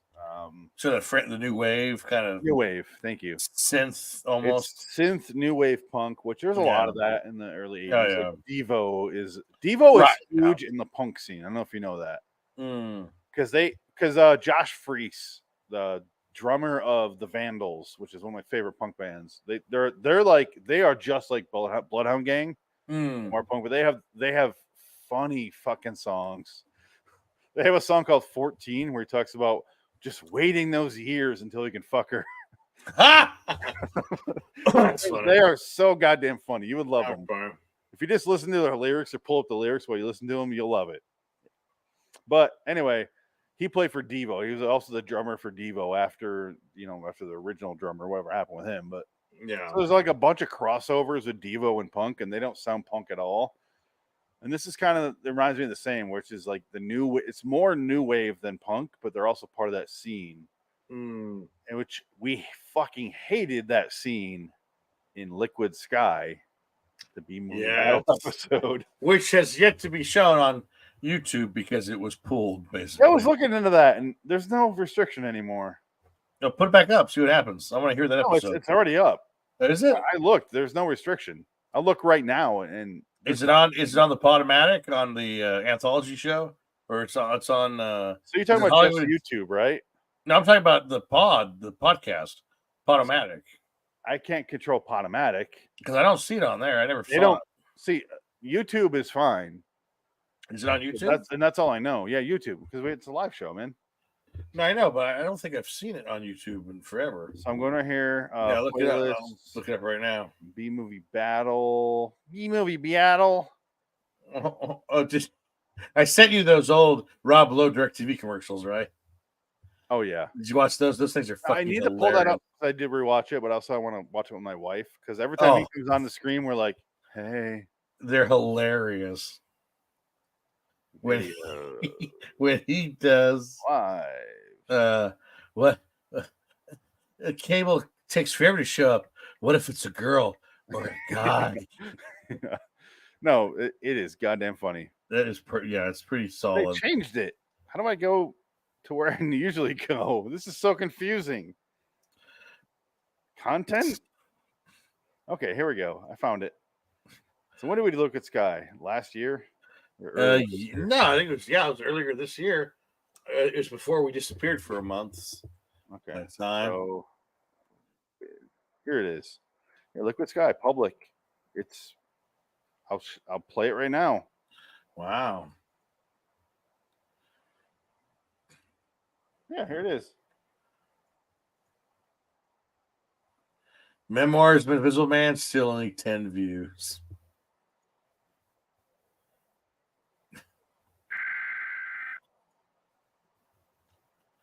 Oh wow! Here's Liquid Sky. Wow. Yeah, there we go. What the hell? What was going on? We are doing our Mad Max. Oh, witness me! Witness me! Witness me! I can't wait for Furiosa. It's the only sequel I'm like anxiously waiting for. Fucking Amazing Stories Gather Ye Acorns, 12 views 2 years ago. Yeah. That was like almost 3 now, right? Yeah, Adam was there. Adam was there. Yeah, I love that episode because Adam is just like he's looking at me like I'm insane. Yeah, he's just like, "Why did you make me watch this?" It was hilarious. Adam, and this is why I said Adam suffered no bullshit. Adam wasn't in the whimsy. Like we talked about that. I got so pissed when I said that. Yeah, it was hilarious. Like that's the episode that started me saying that. I think. Yeah, Adam, you're not into whimsy. This is a stupid episode. I don't think he realized. Like bad is good sometimes. You realize that, but stupid. I'm annoyed. It's a whole I've been annoyed thing for so long. Mark Hamill, what? And then so confused, and that's also good. Right. Anyway, Take My Life, Please. I like how simple it is. I like that he's on stage, and it's just like you said, literally someone in the background and going, "Tell us about your wife." Yeah, it's like, all right, and Tim Thompson's struggling and finally starts telling he's just saying the truth about what he did to some girl. Yeah, no. Yeah, he beat her up. Yeah, hooker. Tell us about the hooker. That's what it was. Why? So why? I knocked her out. So what? Hey, look, listen. No. What do you think this is? The Catskills in the 50s, huh? Here it comes, right here. So, so he's struggling to do his actual routine. Yeah. And this is what Frank and I debated during the Comedian, the first episode of the 2020 Twilight Zone. I love that episode. This is similar to that. It's the same story. Like they clearly based that on this. It is kind of, yeah. No, I would say more than kind of, because think about the plot of that episode. They added a lot more with the plot. Because the overall thing is he gets no jokes off his actual routine. Yeah, when he talks about his life, even then it's not jokes. It's literally just him saying what happened. And in that episode, the comedian is going, "Fuck that guy!" Like literally names his name, and they all laugh. And they disappear. If it's based on truth, they laugh, even though it's not a joke. And that Frank missed that point when we did that. He thought it was just stupid comedy, right? And I'm like, no, they're laughing because you're admitting to a thing. In this episode, you're admitting to a truth. It's your sin. You're admitting to it out loud. They're laughing. That's the point. Right. Laughing at your sins. And in that one, it's kind of similar. They're laughing at your real life because how fucked you are and how stupid you are. Mm-hmm. And that's the point. No. The fact that you're willing to sacrifice this person is what amuses them in that episode. Yeah. And it's clearly based on this one. But this one's way simpler. He just starts admitting, I beat up the hooker. Who fucking cares? Like, who cares? And they're like, ha, ha, and they're laughing hysterically. He's sweating his balls off on stage the whole time. And he basically has to set. And they go, oh, you killed it, kid. You did fantastic. And they have a close-up of a woman's ass. And he goes, I have to go to lunch with an ass. You go over to your room. You got another show in 3 hours. Go take a nap. Go rest. I got you a nice cot in the corner there behind the stage. Just go lay down and a hot plate. That's basically what it says. He's basically got a shithole apartment for the next 2 eons. Yeah, and that's the point. Is he stole this guy's stuff and he took his life for granted. You don't even see that stuff of it. No. But you hear it here, so you kind of fill in your own backstory, which is it's basically based on every single celebrity in Hollywood. Actually, well written. Yeah, it's actually not a bad little short. The best writing lets you fill in the information on your own. Yeah, it really is the best writing you could ever do. Yeah, is tell them the least while saying the most, and let the audience fill in their own information. He says the stuff you don't see it, but you still understand why they're torturing him now. Right? Because he admits to killing his mom and freezing her to death. Yeah, the guy's a piece of shit. Yeah. You don't see him die. You don't see him be like, hey, you're dead. Come on in, Billy. Right. Yeah. Like, nobody says that. You just kind of understand it, and then you pick it up as it goes. And yeah. Here's I want to hear that first guy yell. Tell us about the hooker. Yeah. What do you want? More traditional stuff, ethnic humor? What is it? Tell us about the time you put the girl in the hospital. That's right. That's it. That's his voice. Yeah, it's he's torturing himself. Yeah, basically, I didn't hear that till now, but I just realized that. I think that's his voice. Yeah, I think you are. And of course, you have that one shot of the old man smoking a cigar. It's the devil, obviously. And I like that it starts off with two people in the audience, two big fat dudes. Yeah. And by the time he's like admitting to all these sins out loud, it's like full, fucking packed. People are smoking. But it's so subtle because they don't show people. They don't do the visual effect thing. It's just it's there on the next shot. Yeah, just like hard cuts. So you either see that or you don't. It's cool. I like that. That's really well done. This is a good episode. I give it a good segment. It's a good segment of an episode. Yeah, it's nice. Yeah. What do you give this? I guess about an 8. I'd say 8's fine. I think it's appropriate. Yeah. 8 works. It's a high end. You gave the last episode an 8. I gave that one a 6, I think. But this one I really did enjoy. Yeah. It's fucking, especially when you're watching this and you're like not expecting much. Like I was, and I was like, all right, we got some late first season short. Here we go. It's to the point, and it does a good job. Like 12 minutes long. Yeah. And here we go. And I will say I didn't expect Tim Thomerson to play a convincing stand-up comedian, but goddamn, he did. He's a good actor. He's really good. He is. He's a solid guy. He's a solid actor. He's been in more stuff, but I've seen him in a lot of stuff. He's a good go-to professional actor. He does the job. Still alive. He's still working. He's great. He's in Transfers. He's also in another episode we did in Hollywood Is Dead called Near Dark.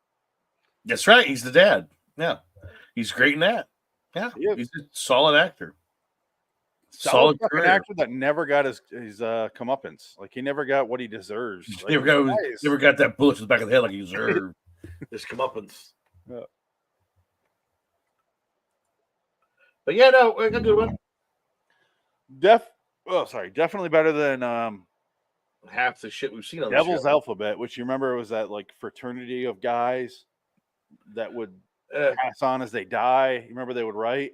Yeah, it was like it was 1800s or something. And they died. One guy they died in a coach. The coach caught on fire, and they all died in a coach fire. Wasn't that one? Ben Cross was in it. I felt like it was They did. I feel like they did a Night Gallery episode with the same storyline. And then they did part C of this was the library, which was the not Helen Mirren. Francis Conroy. Francis Conroy, yeah. That one wasn't bad. It was just kind of blah. I thought that was its own episode. I felt like that was a longer episode. I felt like that was a 25-minute one. It might have been because this is an hour long. Was it? Was this an hour? Well, this is 13 minutes, and then the next Right. Devil's Alphabet is a whatever. That was a long one too. Yeah, I felt like that was a 25-minute. Yeah. Yeah. Interesting. I thought these were their own standalone episodes, but I guess not. No, let's move on because we're done with this one. I really thoroughly enjoy. I have the hiccups. It's hard to find. It's hard to find an 85 Twilight Zone that we like, and this is a good one. This is one of the good ones. He gets booked for this gig, and he literally, the agent also mentions that he's in hell. Yeah. They're not gonna see that here in a second, but that was just shared. I'm sorry, I have the hiccups. I need the. That was just. Hear it for him, ladies. Oh, sorry. Hey kids, congratulations! I guess You're we're here. gonna be a star! You know what? I don't give a fuck about YouTube. I'm just gonna play it. Let's hear it for him, ladies and gentlemen. Hey, Big hand for Billy Diamond. A madcap kind of guy who'll make you laugh until it hurts. Late of Hollywood and Las Vegas, now leaving him rolling in the aisles of the Twilight Zone.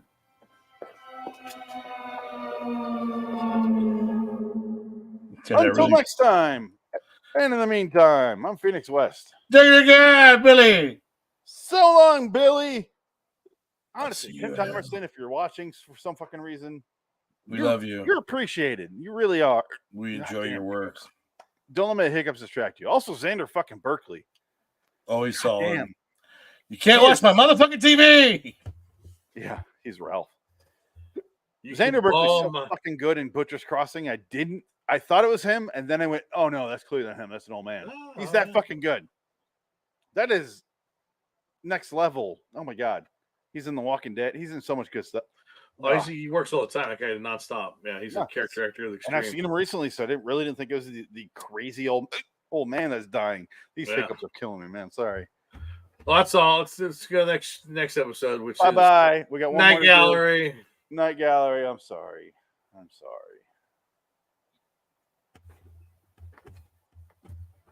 Can you change the banner and the on your brand? Change the background to Night Gallery. I need to get rid of these hiccups, man. Brand. I'm gonna turn my mic off. Yeah, that's good. I'll take care of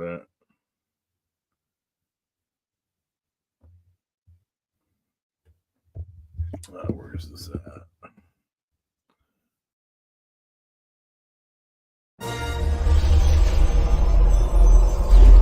Sorry, I have to.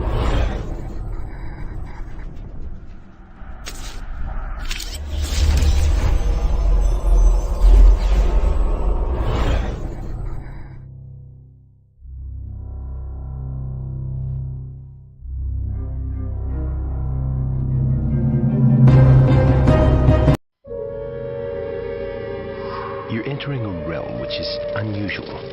Maybe it's magic, or contains some kind of monster. We here at T-Mobile realize your Super Bowl has lots of different kinds of foods. People prefer different things. Some people prefer light meats, the light-colored meats, or slightly darker meats that are crying. You know how that goes. Some people prefer their louder meats, a little bit darker. I don't agree that we are equal because some things are a little easier to eat. Some people can't handle other things, like Asian food. Some people can't eat that. Like some rice on there, some people can't handle that sort of thing. And that one's too pretty. I can't eat food that's too pretty. That's just me though. Oh, really dark meat there. There we go. Oh, maybe I'll go that one. Yeah, look at that, a little more tender meat in there. Oh, that one can't focus. That can't be good for me. That one can't pay attention at all.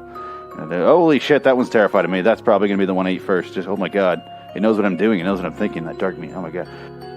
I don't want to eat that one because I'll be hungry again in 20 minutes. I can't handle that.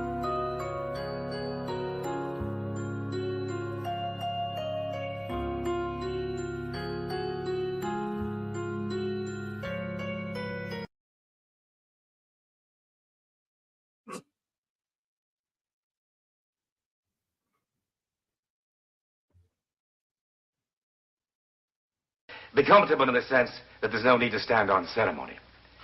But there are no to sit down on either. You've been in our for 11 years. Is that a question, sir? It's an observation. Subtle ass. It's been an honor meeting you. No, I won't call. Arrivederci, lady from the space agency. At 8 o'clock. Ask You remember me, don't you? You. I've spent 40 years for you, Sandy. Oh, you go away now, Sandy. Please go, hmm?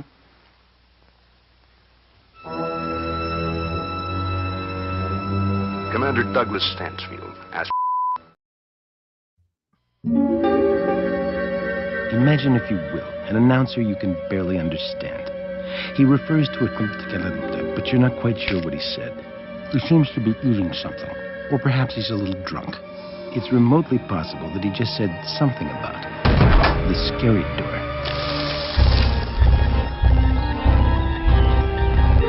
Bordering in Wonderland, the Twilight Zone review. It was not guns. Anyway, we'll go there after the what have you.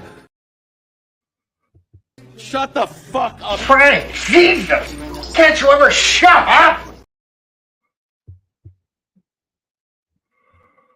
It's a bomb! He's got a bomb!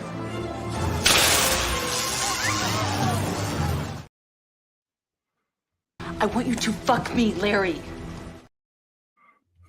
I'd like a cup of hot chocolate. I would like it in the English bone china cup. If it's not hot, I'll throw it on the floor. You know, you're the only woman I know who looks as if underneath her clothes she wore clothes. You have all the grace and femininity of a high-button shoe. Let's see if you can compensate for the fact that you're a passionless vegetable. You did! You did, you scouting female ape.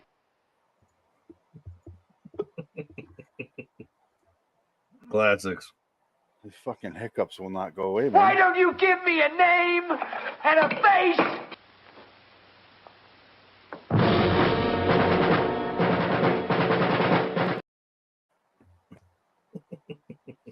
Keep going, man. I'm sorry.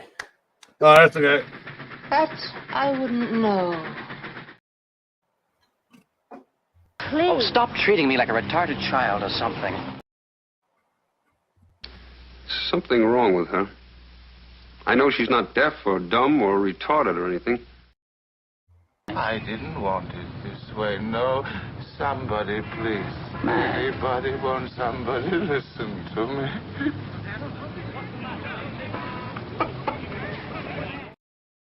You don't know. You don't have any idea. And you were doing so well, Helen. You were starting to remember things. Because then I wouldn't have the fun of carrying you. And you'd get yourself a young boyfriend. I'm serious. You could do it, couldn't you? Well, perhaps, but...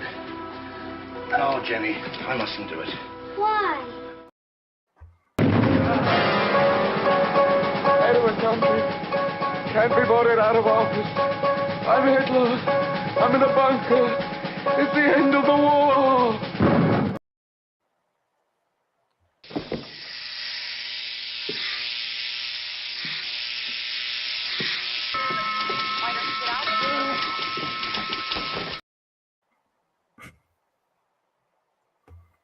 Nice again. These fucking hiccups are not going away, man. Oh, hold on. Hold on.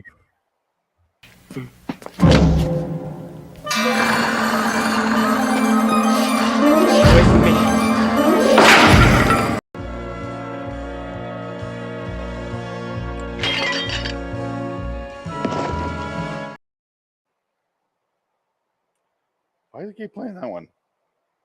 You gotta turn the overlay off. That's why. There you go.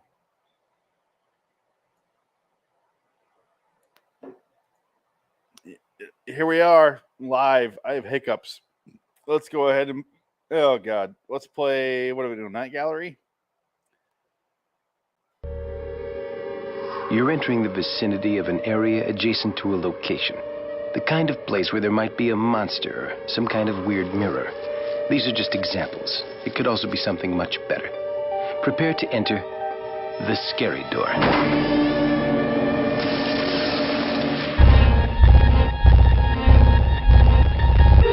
Bordering in Wonderland, the Twilight Zone review.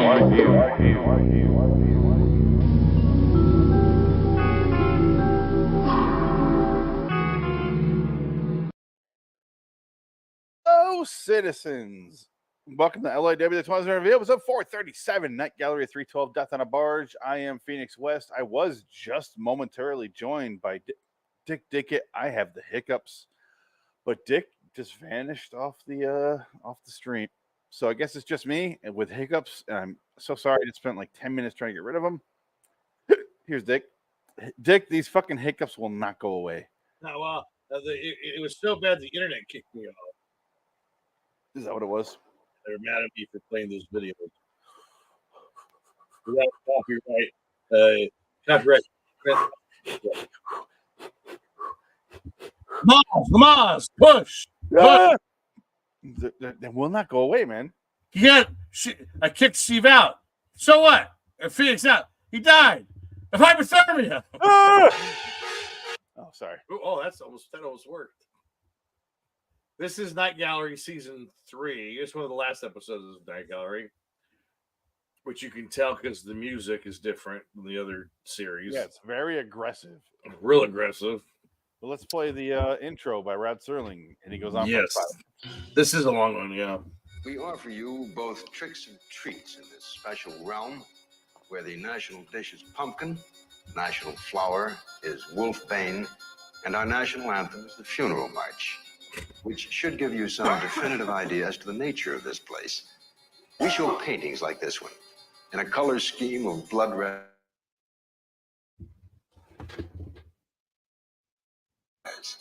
And of course, this must conjure up images of Bela Lugosi and Christopher Lee, somewhat frigid, malevolent, monstrous creatures. But reserve such all-conclusive judgment of the living dead until you hear the story of a particular vampire. Painting's okay. The kind you might find in a place like this, the Night Gallery. Oh. Leslie Ann Warren is hot in this episode. Sorry, let me show the painting. She's so hot as a vampire. But reserve such all-conclusive judgment of the living dead until you hear the story of a particular vampire. The kind you might... That's the painting. Yeah. I already did the intro, so what am I doing? We're talking about the episode now. Yeah, I did the intro while you were gone. Oh, okay. And these fucking hiccups are kicking my ass. Oh, wow. Well, you have to get a bottle of water and do that trick where you drink it and chug it with one hand raised. Somebody, I think that was... You chug water until you choke. Until it kills you. That's what I heard. And then the hiccups stop because you're dead. How's that?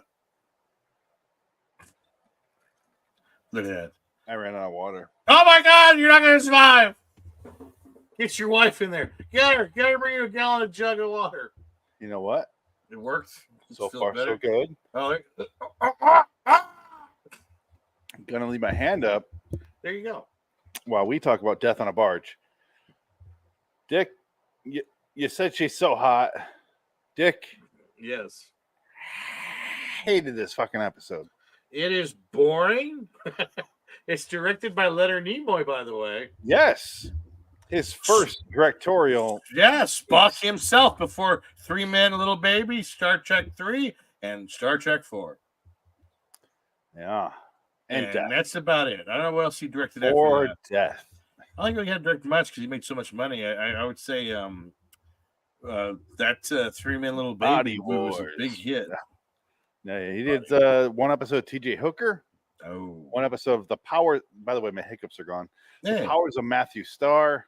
What? Vincent, a TV movie. Okay. In 1988, The Good Mother. 1989, Wow. The Body Wars, a short.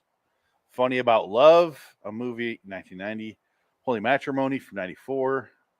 Deadly Games from 95, one episode. What's Funny About Love? Oh, God, it's Gene Wilder. Oh, no. Robert Prosky's in it. Oh. Ooh. Yeah. That's the power of Prosky. Not the most prolific director, but well, he directed some Star Trek. Yeah. Do you direct Star Trek episodes? No.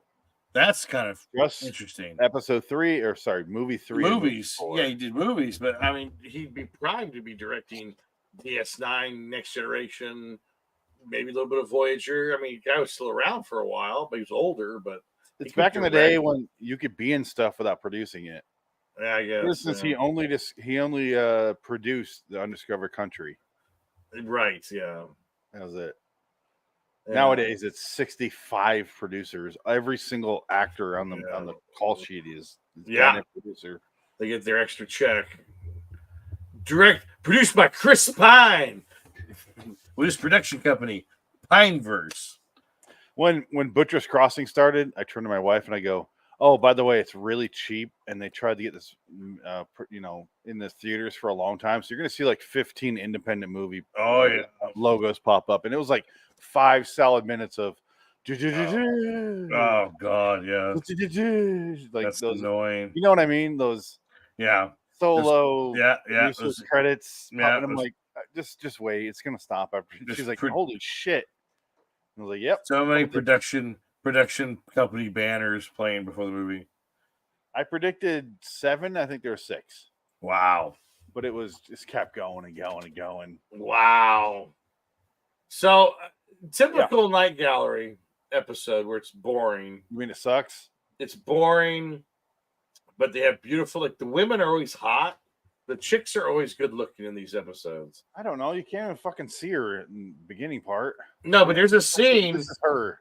No, but there's another scene where she's got like low cut dress and she's got hard nipples and she looks good. Like it was like, oh my God, this is kind of revealing. No. Here? Somewhere around here. I can't tell from this angle because I got light on it. Can you rub the arrow on them nip? Rub the arrow for the computer on her nipple. I don't care if she's sitting there spread eagle. I don't care. It's so fucking boring. Give it up for the guy with the peg leg, though. They got a real peg leg.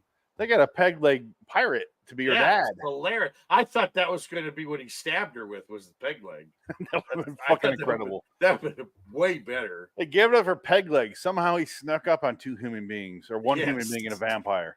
Yeah. He shows up behind him like, aha, yeah, and stabs his own daughter. Daughter. I love you. That motherfucker snuck up, and you can hear him like ka-kunk, ka-kunk, ka-kunk, ka-kunk, like everywhere he goes. Yeah, and it's one of those old-fashioned vampires where the water, they can't cross running water, which it's not really. They don't play that trope too much in modern vampire movies anymore. The only thing I think of that I was doing a callback to was the police episode of Inside Number 9. I was going to say Inside Number 9 did that. Yeah, what was that episode called? Stakeout.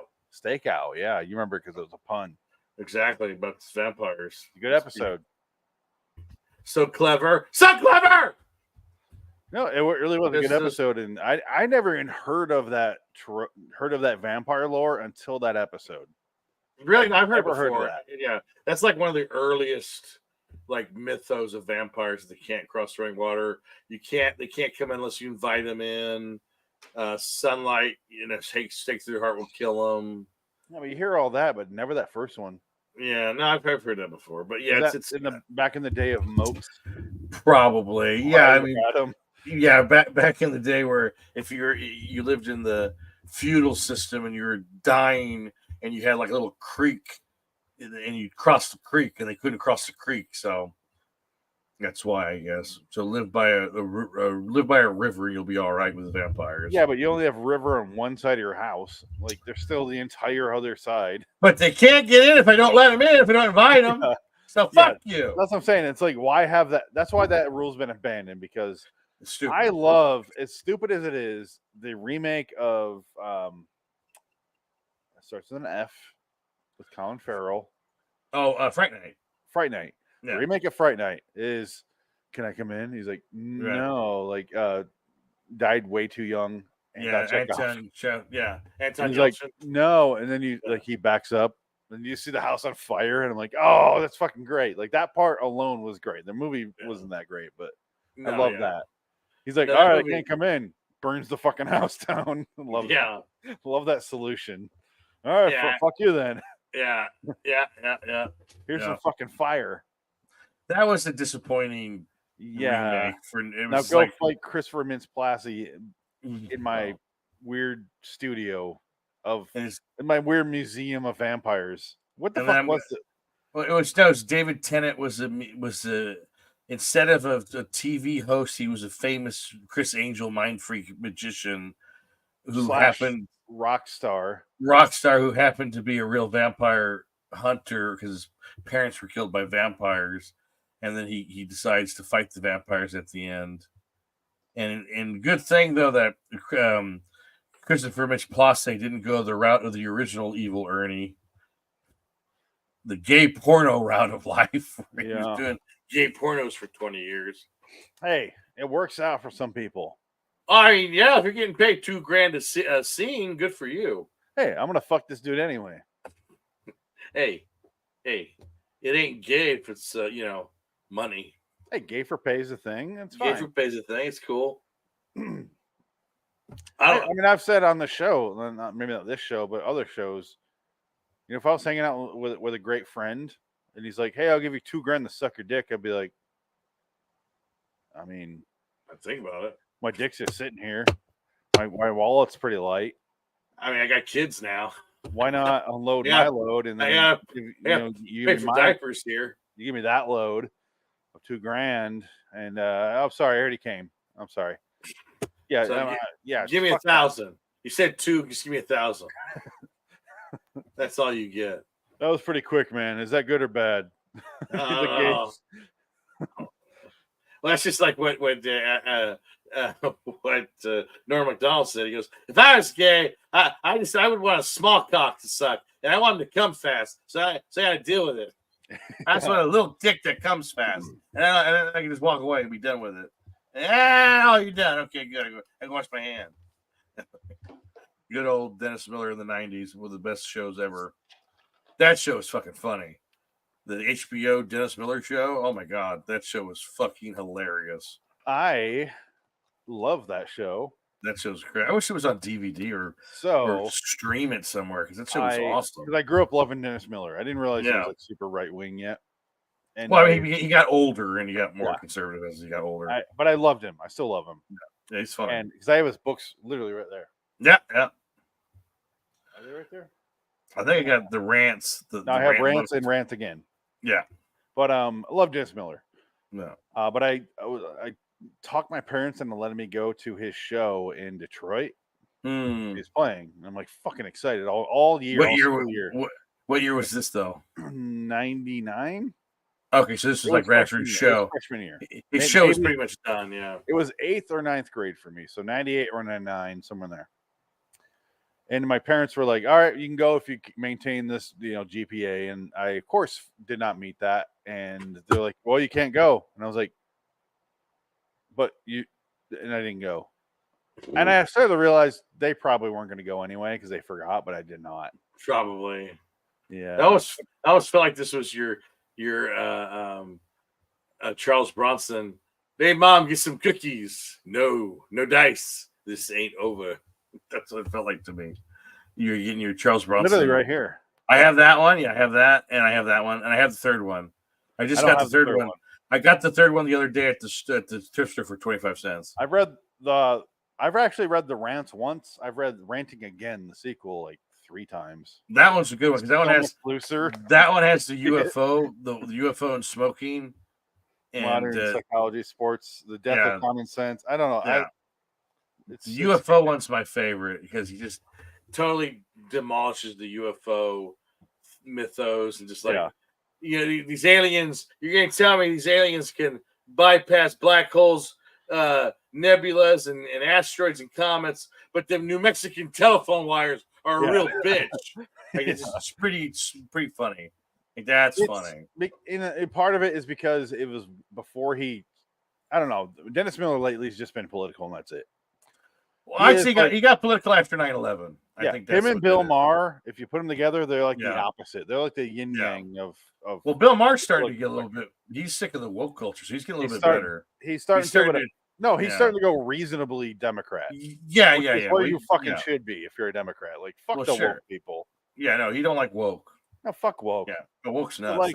They're crazy. They're nuts. Like I'm fine with like recognizing some stuff about people. That's fine, but you don't have to be so fucking Nazi about it. It's there's a thing where it's the curve is starting to just become secular, which is just right wing is the same as far left wing. It's that's zealotry. It's all about Zellstrom. Yeah, exactly. Yeah, it's just nuts. Anyway, so yeah, Dennis Miller, I've started to fall apart with, in the last 20 years since 9/11, like you said. But goddamn, he's hilarious. Oh yeah, he's funny. He's in some movies. Most notably, Bordello of Blood. Yeah, I don't want to talk about Night Gallery. That's mostly what I'm doing right now. Is that why you Death on the Barge? All I want to say was Leslie Ann Warren looked hot. She was really sexy in this episode. I don't know who that is. I'm looking her up right now. She's in Clue. She's in the Line Me. Scarlet. Okay. Yeah, she's in the Line Me. She's great in the Line Me. Victoria.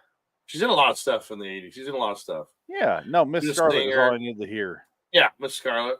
Yeah. She worked with Blake Edwards, therefore she had sex with Blake Edwards. Okay. Probably. In 1982. Good to know. You had to have sex with him to work with him. I mean, I did, and I didn't even do anything with him. Think of how many movies he did with his wife where she fucked a European guy on a beach. She showed her boobies. Blake Edwards is so fucking terrible and awesome at the same time. I have no idea if Blake Edwards' personal history. I know his movies, but I don't know him personally. I don't know anything. He was married to Bo Derek. No, he did 10. He wasn't married to Bo Derek though. He was with Bo Derek. No, I think she was always with John. She was with the guy that was Joseph in 10 Commandments. What's his name? That was a different husband. She was. She had. No. Blake Edwards was always married to Julie Andrews, but Julie Andrews. Walker before that. Okay, you're right. Yeah.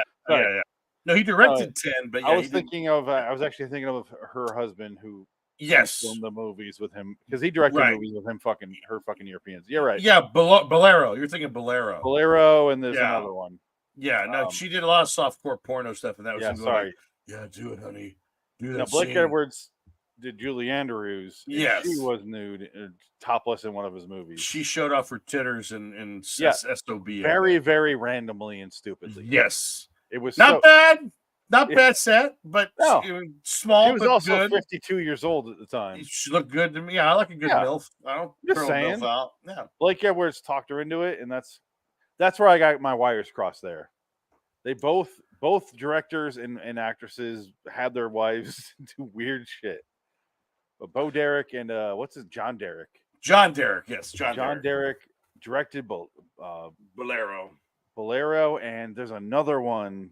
I think, I can't remember it either. I know it's got a longer, stupider title. I forget what it's called though. But both fucking Guy Ritchie was the next in line for that. With my wife banging a European on a beach. God.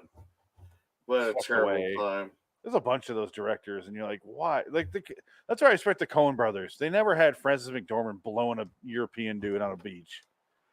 Like not yet. No, they're semi together now. She can shit in a bucket, but she can't suck a dick. She didn't shit in a bucket in one of their movies, though.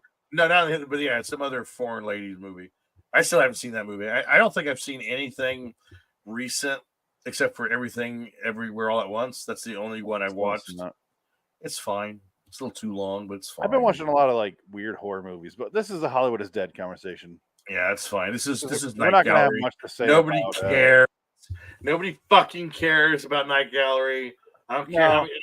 Nobody ever talks about it. They haven't re-released it on Blu-ray. Well, you said no. They did, Dick. Remember, I showed you the Blu-rays. Yeah, you're right. It's finally released on Blu-ray. It seems like it's mostly European. Yeah. So I just want to say, if you're obsessed, because this is a solo episode. This isn't like a part B, part C sort of thing. Yeah. This is it. This is a whole long episode. I was so fucking bored during this episode. I know I'm putting my office together right now, which is, you see like a lot of like stuff behind me here. Yeah. I hung this. I have like literal studio lighting above me. Oh yes, look at that. I'm trying to show it. Blue screen. There it is. There's my umbrella. I was doing like not like anything I could not to be paying attention to this fucking episode because I was so bored. Well, that's why I was immediately taken with her nipples. I was like, oh shit, there's something to look at in the show. Leonard Nimoy must have told her, flick them. I wrote down. Nobody cares. First note after the intro was Siren Song episode. It's going to be about this guy's downfall. It's like a siren song. You know, you have the sirens. Right. You know, it's classic call, Greek mythology. The sirens, and they're singing you to your death. You crash your ship into the cliffs. That's it.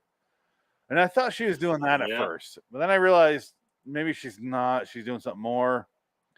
And then he falls in love with her, and I was like, so I wrote, because she was also giving me a mermaid and vampire. So I wrote down loves of mermaid. Yeah, I wrote down loves of vampire maid.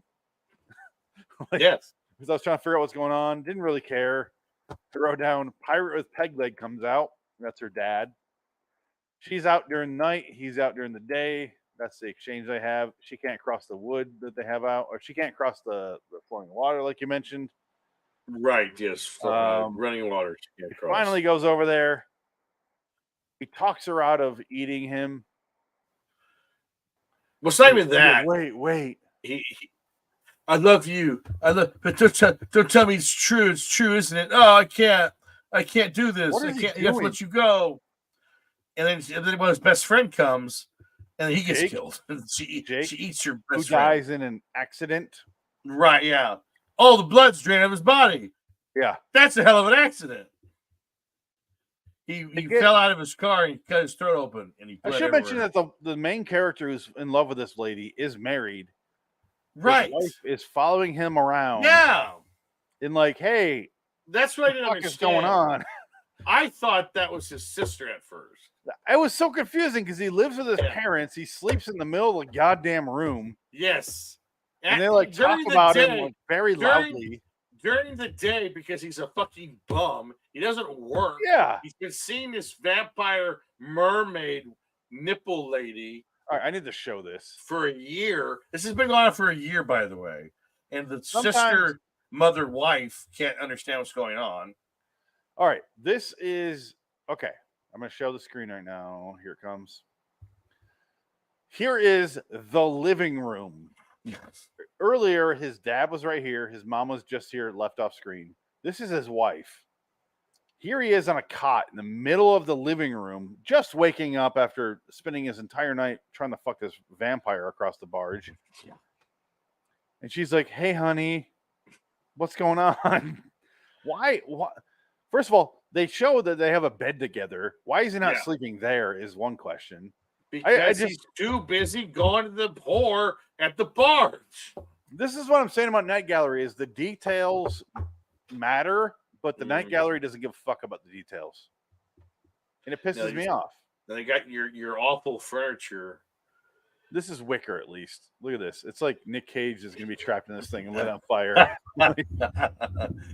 This is I bought this set I have in my house in Las Vegas. Give me that. You were on the barge. You saw that girl. All right, I was. There's a scene later on where the parents are there talking in front of him, and it's like he doesn't exist. And then he wakes up and they're like, "Oh, hey, honey." It's right after this. Here it goes. I don't even remember the parents being around. Yeah, they'll show it here. Oh, it's before this then. Yeah, it's before this because he's already reconciled with the wife at this point. Yeah. No, it's right here. Oh, you think he passed it? There it is. I think it's at the beginning of this, isn't it? No, because that's the friend. The friend's there. Yeah, this is friend. So is it before this? It must be before that. Yeah. It's got to be early in the episode. Yeah, there it is. There it is. No. All right. This is the brother. Sorry, brother and his wife. I thought it was parents, but I'm completely wrong. But okay, so the bed is right here. Here they're eating like breakfast, and he's having whiskey and she's having coffee. Why are you sleeping in your jeans? Gross. This looks like I created this on Being AI. You're up here. What is that? Look at this set. I live on a boat. What you reading? Yeah, we don't put like wood stairs, like not in a boat that small. Like I never quite like the weird got a vibe of where we are, when we are. No. Night Gallery's not gonna care about that. I hate this show. I really hate Night Gallery. Rod didn't like it either. So it's not a Rod Serling show. Yeah. And here's the thing: is I never knew Rod didn't like it until you joined the show. Yeah. Be honest. I mean, because when we started switching over to other shows, it was me, Frank, and Adam. Right. And Adam's like, I love Night Gallery. And I'm like, I think I fucking hate it because I used to watch it all the time. Like when we were in film school, I bought season 1. Remember, I'm in DVD, and I was like, "Oh, this is bad." Because I love Twilight Zone. I spent like $800 in those box sets of Twilight Zone there in film school. And then I bought Night Gallery for $20, and I was like, "Oh, this is terrible. Oh no." I think I hate Night Gallery. I hate it. Yeah, it's a bad show, and people fucking love it. They do. It has a following, There is zero enthusiasm in this episode. I wrote down, especially the ending. Yeah. I wrote down. Yeah. That's literally my note. Zero enthusiasm here in the ending. Look at this. It's in that chest. It's in the end. This is the end of the episode about your monster. Yeah. Here's the enthusiasm they have for. He's about to kill her. Here it is. This is your fantastic sci-fi show. Look at this. There's no cut. They don't show an insert shot of him picking up the steak. No reveal. I guess I'll stab you now. Basically shows you that they had 3 days to make this episode. You see how fucking boring? Here's your hard nipples. Do you feel how fucking boring this is? He literally walks over. I'm gonna stab you in the chest now. I love you. I got the murder weapon. I can't do it. I can't do it. I love you so much. Yeah, she's going, do it. Do it. Yeah. Do it, you pussy. You fucking fat. Sorry. You plunge it in. She said, I want you to plunge it in. You heard it. She just said it. I want you to plunge it in. So keep in mind that sexual phrase you just said. Yeah. Because who plunges it in? Her daddy. Her daddy. If that's her daddy. It's really not, but that's her daddy as far as she knows. She knows. Cry out that you love me. All right. As I love you. As I love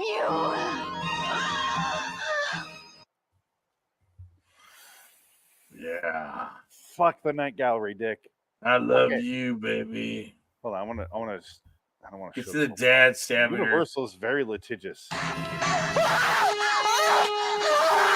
How did he sneak up? Like I said, peg leg. How did he sneak up on these two? And at first I was like, did he kill both of them? Like Jason? I thought so too. I was Friday 13th with Kevin Bacon. No. When he kills the two people having sex in the he cuts the woman in half. Oh, I think it's Jason Goes to Manhattan. He goes to the tent and cuts up, and she gets split in half while his dick's in her. Like, it's fucking brutal. But it really turned me on when I was a teenager trying to jerk off that movie. But I also had a thought right here, and this is literally in my notes. Dad kills her. Why does this vampire have fillings? She turns into a skeleton really quickly. No, look at the screen right now. That bitch has like 6 fillings. Well, I had bad teeth in those days. She was a vampire. Well, dentists weren't very good in those days. They just what load did them you up with need fillings? silver. She can auto. No, look at her face. And they're silver. She was like 1,000 years old, and she has apparently getting cavities as a vampire. Well, sugar blood really gets to you. I ate too many diabetics, and they God damn it! I gotta stop eating these fat people. They're all diabetics. She's my white whale. That's hilarious. And that's Fuck not this goddamn show. It's fucking terrible. I give this a 3. I'll give it a 4 just for nipples. You know, had they shown Rod Serling's nipples, I give it a 4. But no, they gave it they showed hers, and I've seen female nipples 10 million times in my life. I don't care. I have a respect for them. That's all I'm gonna say. I even give it a 3 considering it's Leonard Nimoy's debut, and it's not his fault at all. No. Like I said, they had 4 days to shoot this thing. Nothing I say here is out of disrespect for Leonard Nimoy. Well, I don't care. You can disrespect Leonard. No, he's half Jew. You have to love him right now. What's going on in the Middle East? He's dead. Doesn't matter. He's dead. He's half Jew. He's half dead. No, He's dead. honestly though. But are you being honest? It's not a directing problem. It's a fucking story problem. They're gothic horror stories, and these shows were the same. They're all the same. It's always like the lovelorn. They are all the same. They're all the same story. It's always the monster that's in love, and you have to kill the monster, or the monster dies he kills himself to get away from the love of his life. That's it. A lot of these episodes are like that. There's a lot of love story episodes. Should we start calling Night Gallery the Monster Love of the Week? Pretty much. Because you're not far off. Like, our worst episode was Brenda. That one's unbelievably terrible. That one is... That one is Chef Kiss. I can't even get into it. That one. I would rather watch Brenda again than this. I was just so bored with this. And Brenda's pretty fucking boring too. Brenda is worse. That one's because the lady was so fucking annoying. Yeah. But like, god damn, why does this have a 7 on IMDb? Is beyond me. 7.0 with 242 reviews. I give it a 3 because of the nipples. That's why Leslie Ann Warren did that. That's the reason it's got a 7. What is with this fucking show in the audience? I don't think you and I will ever relate to people who love this show. No. We've tried. Like, we're like halfway through this goddamn show. I like some episodes very much. But there's a lot that I don't like. It's like we saw most shows we do our top 10 favorite episodes. Like I really have to be like, oh, I hate to cut this to number 11, but here we go. This one I'm like, fuck, I have 8. What else did I kind of enjoy? Well, even the ones that are like classics, like the earworm story was where at the end of the twist, she was a female and she laid eggs in his head. It still was boring. Like the whole episode was so boring. It was just like, okay, yes, they're in his head. He's dead. They're gonna eat his brains out. It's sad and horrible, tragic, whatever. But he did it to himself, and that was the point. Because it was he was trying to kill his wife's lover. Again, wife's lover, the monster in love. That's what it was about. He was trying to kill the husband to get to the wife. So yeah, all the same shit, all the same tropes. Yeah, it's just 3. You're right. You know what? 3.5. I'll take a half off for the nipples. So you're at 4 still. 4. Did we not watch Her Pilgrim Soul? Apparently, I don't think so. I could have sworn. I thought that was the Wes Craven one where she's seeing. They're talking. Wes Craven one. Yeah, I know it's Wes Craven, but I thought that was the episode where they're like. Remember, she's sweating in bed, dying. Oh no, that's 85. The one where we did see that one. No, that's what I'm talking about. Yeah. I thought that was that episode. No, I think it was TC85. I think that was with the guy from Star Trek, where he was living in the 80s and she was in the past. Yeah. Well, what episode was that? They wrote in the tree. No, they carved. I'm talking about 85 Twilight Zone because I'm working on that right now on the side. Yeah. I thought that was Her Pilgrim Soul, but apparently, was it? Okay. Oh, okay. Interesting. I don't know. What the fuck was it? Ye Gods? Maybe. Was Pilgrim Soul the other one about the past, and it was about witchcraft? And they said she was a witch. She wasn't a witch. Figure it out later. Anyway, I can't. I don't even want to think about those shows anymore. No, that was. See, now you're confusing me with David Warner from the Inside Number 9 episode. Yes, exactly. Goddamn hilarious when he drops the special toys. The fucking anal puncher. Oh, God bless you, David Warner, for doing that like a year and a half before you died. How did that get in there? I don't know. Oh, I must have dropped. He is genuinely fucking funny in that episode of Inside. Yeah, he was funny. What was that called? The Trial of Elizabeth Madge or something like that? Yeah, something like that. Yeah, the Trial of Elizabeth Madge. Yeah, I can pull it up right now. I'm pretty sure. Yeah, I'm pretty sure that's what it was. That was in the later seasons. Yeah, that was a really good one. That was funny. And not even because it was like a twisty one, because you kind of saw the end coming a mile away, but it was just a fun, well-written episode where it's just like entertaining. entertaining, unlike Night Gallery, where it's like old furniture and that really awful lighting. The Trial of Elizabeth Gadge, 203. Goddamn. 203. Wow. It's lower on our ratings as far as those episodes go, but holy fuck, check out Inside Number 9. And in fact, check out LIW Inside Number 9 review. That I put it on a separate podcast feed because we've covered so much of it that I figured let's just fucking separate it and do its own thing. Sure. And people like it. Yep. It's part of an LIW anthology series review, and there's a bunch of fucking shows. Go to liwstudios.com. Let's get out of here, Dick. I'm done with this. Fuck Night Gallery. Goodbye, Leslie Ann Warren. Fuck everyone in the 70s. Let's just say that. Fuck the goddamn 1970s. You're disgusting. I hate you. Dick, I kind of hate you right now watching this episode, and it's not even your fault. I just hate it that much. It's all right. I really do. Give in to your hate. The next 3 episodes we're going to do, I don't know when, but are going to be TZ59, A World of His Own Redux, and you'll notice the theme here. TZ59, A World of Difference Redux, and then TZ85, The World Next Door. So we're talking about worlds. Episode. Yes, 3 episodes of the word world in it. God damn, that's hard to say, especially when you've drank this much. World of rum. The world beyond. Yeah, I got the hiccups. Yeah. Until next time. In the meantime, hey, the hiccups are gone. I'm Phoenix West. Tick. So long, Rod Sterling and Jack Laird. Go fuck yourself. Peg leg bitch. There's a comma there. Peg leg bitch. You peg leg bitch.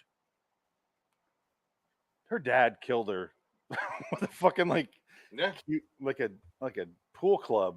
Love me. Ah! What are you wearing? It's my blanket. Are you wearing a fucking blanket? I got a blanket. I just want the moo-moo. You're wearing a blanket. Meanwhile, it's 90 degrees in your house. Oh, it's down to 87 degrees. It's getting lower. It's getting cooler over there. Oh, man. All right. Goodbye. Night. All right, Dick. On to the Leave this one in like 5 minutes. Head into the HIW or HID. All right.